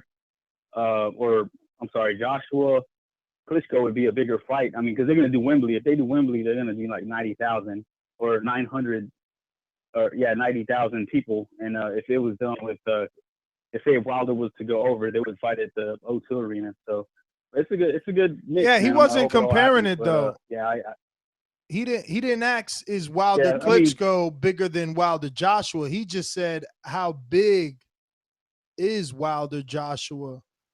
Is it he said how big is it in terms of like numbers? Yeah, you're right. I mean, but yeah, I mean, we'll see what happens. Like I agree with what y'all saying that Wilder needs to get him soon, because he's just getting better and better. But I don't really think this fight this weekend did anything for him. 3 rounds. I mean, I think he had sparring harder than that. But I was shocked by Mades too. I thought he was. I still think he's over the hill, but maybe he ain't as shot as I thought he was. Cuellar just came in with the same 1-2 down the middle. He was sloppy at times. He would throw his power hand, and that foot would come over, and he would be off balance a lot. So, props to Mades. He stayed on his toes and did a good job. But no, man, that's all I got, man. Shout out to the guy I've been following around here in San Antonio, Barrios. I know that wasn't televised, but I believe he got a 3rd round knockout. So that was his first fight with Virgil Hunter, and he's in the snack program. I mean, his body looked ripped. I mean, I saw a picture on Facebook right now, and his body looked ripped. So yeah, props to him, man. I know his dad has a lot of love for TBV, man. He says I only mess with TV. Yeah, we still waiting. Even though I tell him talk to everybody. Yeah, we still waiting for Martin to call in, man. When I met with him in Vegas, we were talking, and he said he was gonna start to call in, man. I told him he could call in, but we won't let him wait in line, man. Yeah, man. Mario, I'm glad that he's with Virgil, man. I want to see what happens. One of our other callers said that Virgil was overrated, so we'll see what Mario Barrio does for Virgil Hunter. Yeah, I mean, in closing, I totally agree, because with Andre Ward, they're saying it's like coaching Jordan. Like if you got Floyd, you're gonna look great. But you got a young prospect with Barrios, and now he gets to get a young crop of fighters, and that's where you see what a coach can do when you actually have to build the guy up from prospect level over to contender and hopefully the championship level. But yeah, man, that's all I got, man. Good job on the shows, man. I try to hit the streets down here in Texas more, and we'll keep in touch. All right, Rod. For those that don't know, that's Anthony Rodriguez that normally calls into the show. Excuse me, not calls into the show, but normally goes on the show and on the road and does interviews in the Texas area. He's brought you all those interviews with Kirkland and Wolf and the newest trainer of Kirkland for that last Canelo fight, obviously Mario Barrios, Oscar Cantoon, I mean, everybody out there, right? Everybody. Ronnie Shields, he's all over that Texas area. So definitely. Yep. And quick little tidbit, yo, this is me, Steven, the producer. I'm back real quick. Mario actually had trained with Virgil for a previous fight before. This was the first time, though, that his father was out here training in the Bay with him because he wanted just to see what was going on for himself, what was happening different. And he definitely brought up the fact that he acknowledges that they're stepping up in competition, and so they need to, maybe tweak a little things in camp. But they're very excited for this fight coming up, and I'm really glad that he got that victory. Yeah, man, that's our prospect of the year, so I'm happy for Mario, man. I hope everything works out. We're going to go to 407. Randy in Florida, talk to us. Randy. Hold up. I'm a little because I'm not worried. Let me go outside. Real quick. I'll be right back. All right, yo, can y'all hear me? Loud and clear. Man, you know how to call in at work. I couldn't miss this. You guys always putting on a good show and everything. I wanted to say thank you. And all them other channels I've been seeing on YouTube trying to pop up with that little radio type shit, none of them stack up with what you guys are doing. I'm just letting y'all know. Thank you. Those dudes is garbage. But the Crawford Molina fight, I've never seen a fighter so off balance like Molina. Like, I don't know, he need to go back to the drawing board and focus back up on his fundamentals or something, because he was leaning way too much to the right. He was ducking his head down. He wasn't looking up. Crawford was over there doing everything great. He was hitting him with the jab, the right hand, moving him, spinning him around, pivoting and everything. He did a good job. The other fights I didn't catch. The Dylan White fight I didn't catch with Chisora. I didn't catch the Anthony Joshua one either. And yeah, the only fight I really saw was the Terence Crawford. I seen a little bit of the Charlo fight. Hit him with a mean uppercut. But yeah, that's all I was gonna call in. Just say my say in this. Thanks for calling in, Randy, man. We appreciate the kind words, brother. And we're going to keep pushing forward, man. We're going to try and bring you – listen, when we started the Patreon, we told you that our goal was to double the amount of shows that we do, and I think we've kept our word. So we want to obviously thank all our Patreon subscribers, because without you, it just wouldn't be possible. We're going to go out to Mike Jerry. Talk to us. Hey, what's going on? Another day, another podcast, brother. Okay, so I got a question. I guess I'm gonna pose to Hannah. So did last night kind of seem like a pay-per-view night for boxing to y'all? I mean, it definitely felt. I guess yeah, because usually pay-per-view nights are big fights, and because it was so many big fights that it did feel that way. You're kind of right. I mean, I had friends over. Yeah, you're right. So how does that feel, not having to pay $70, $80? You could get that same just for free.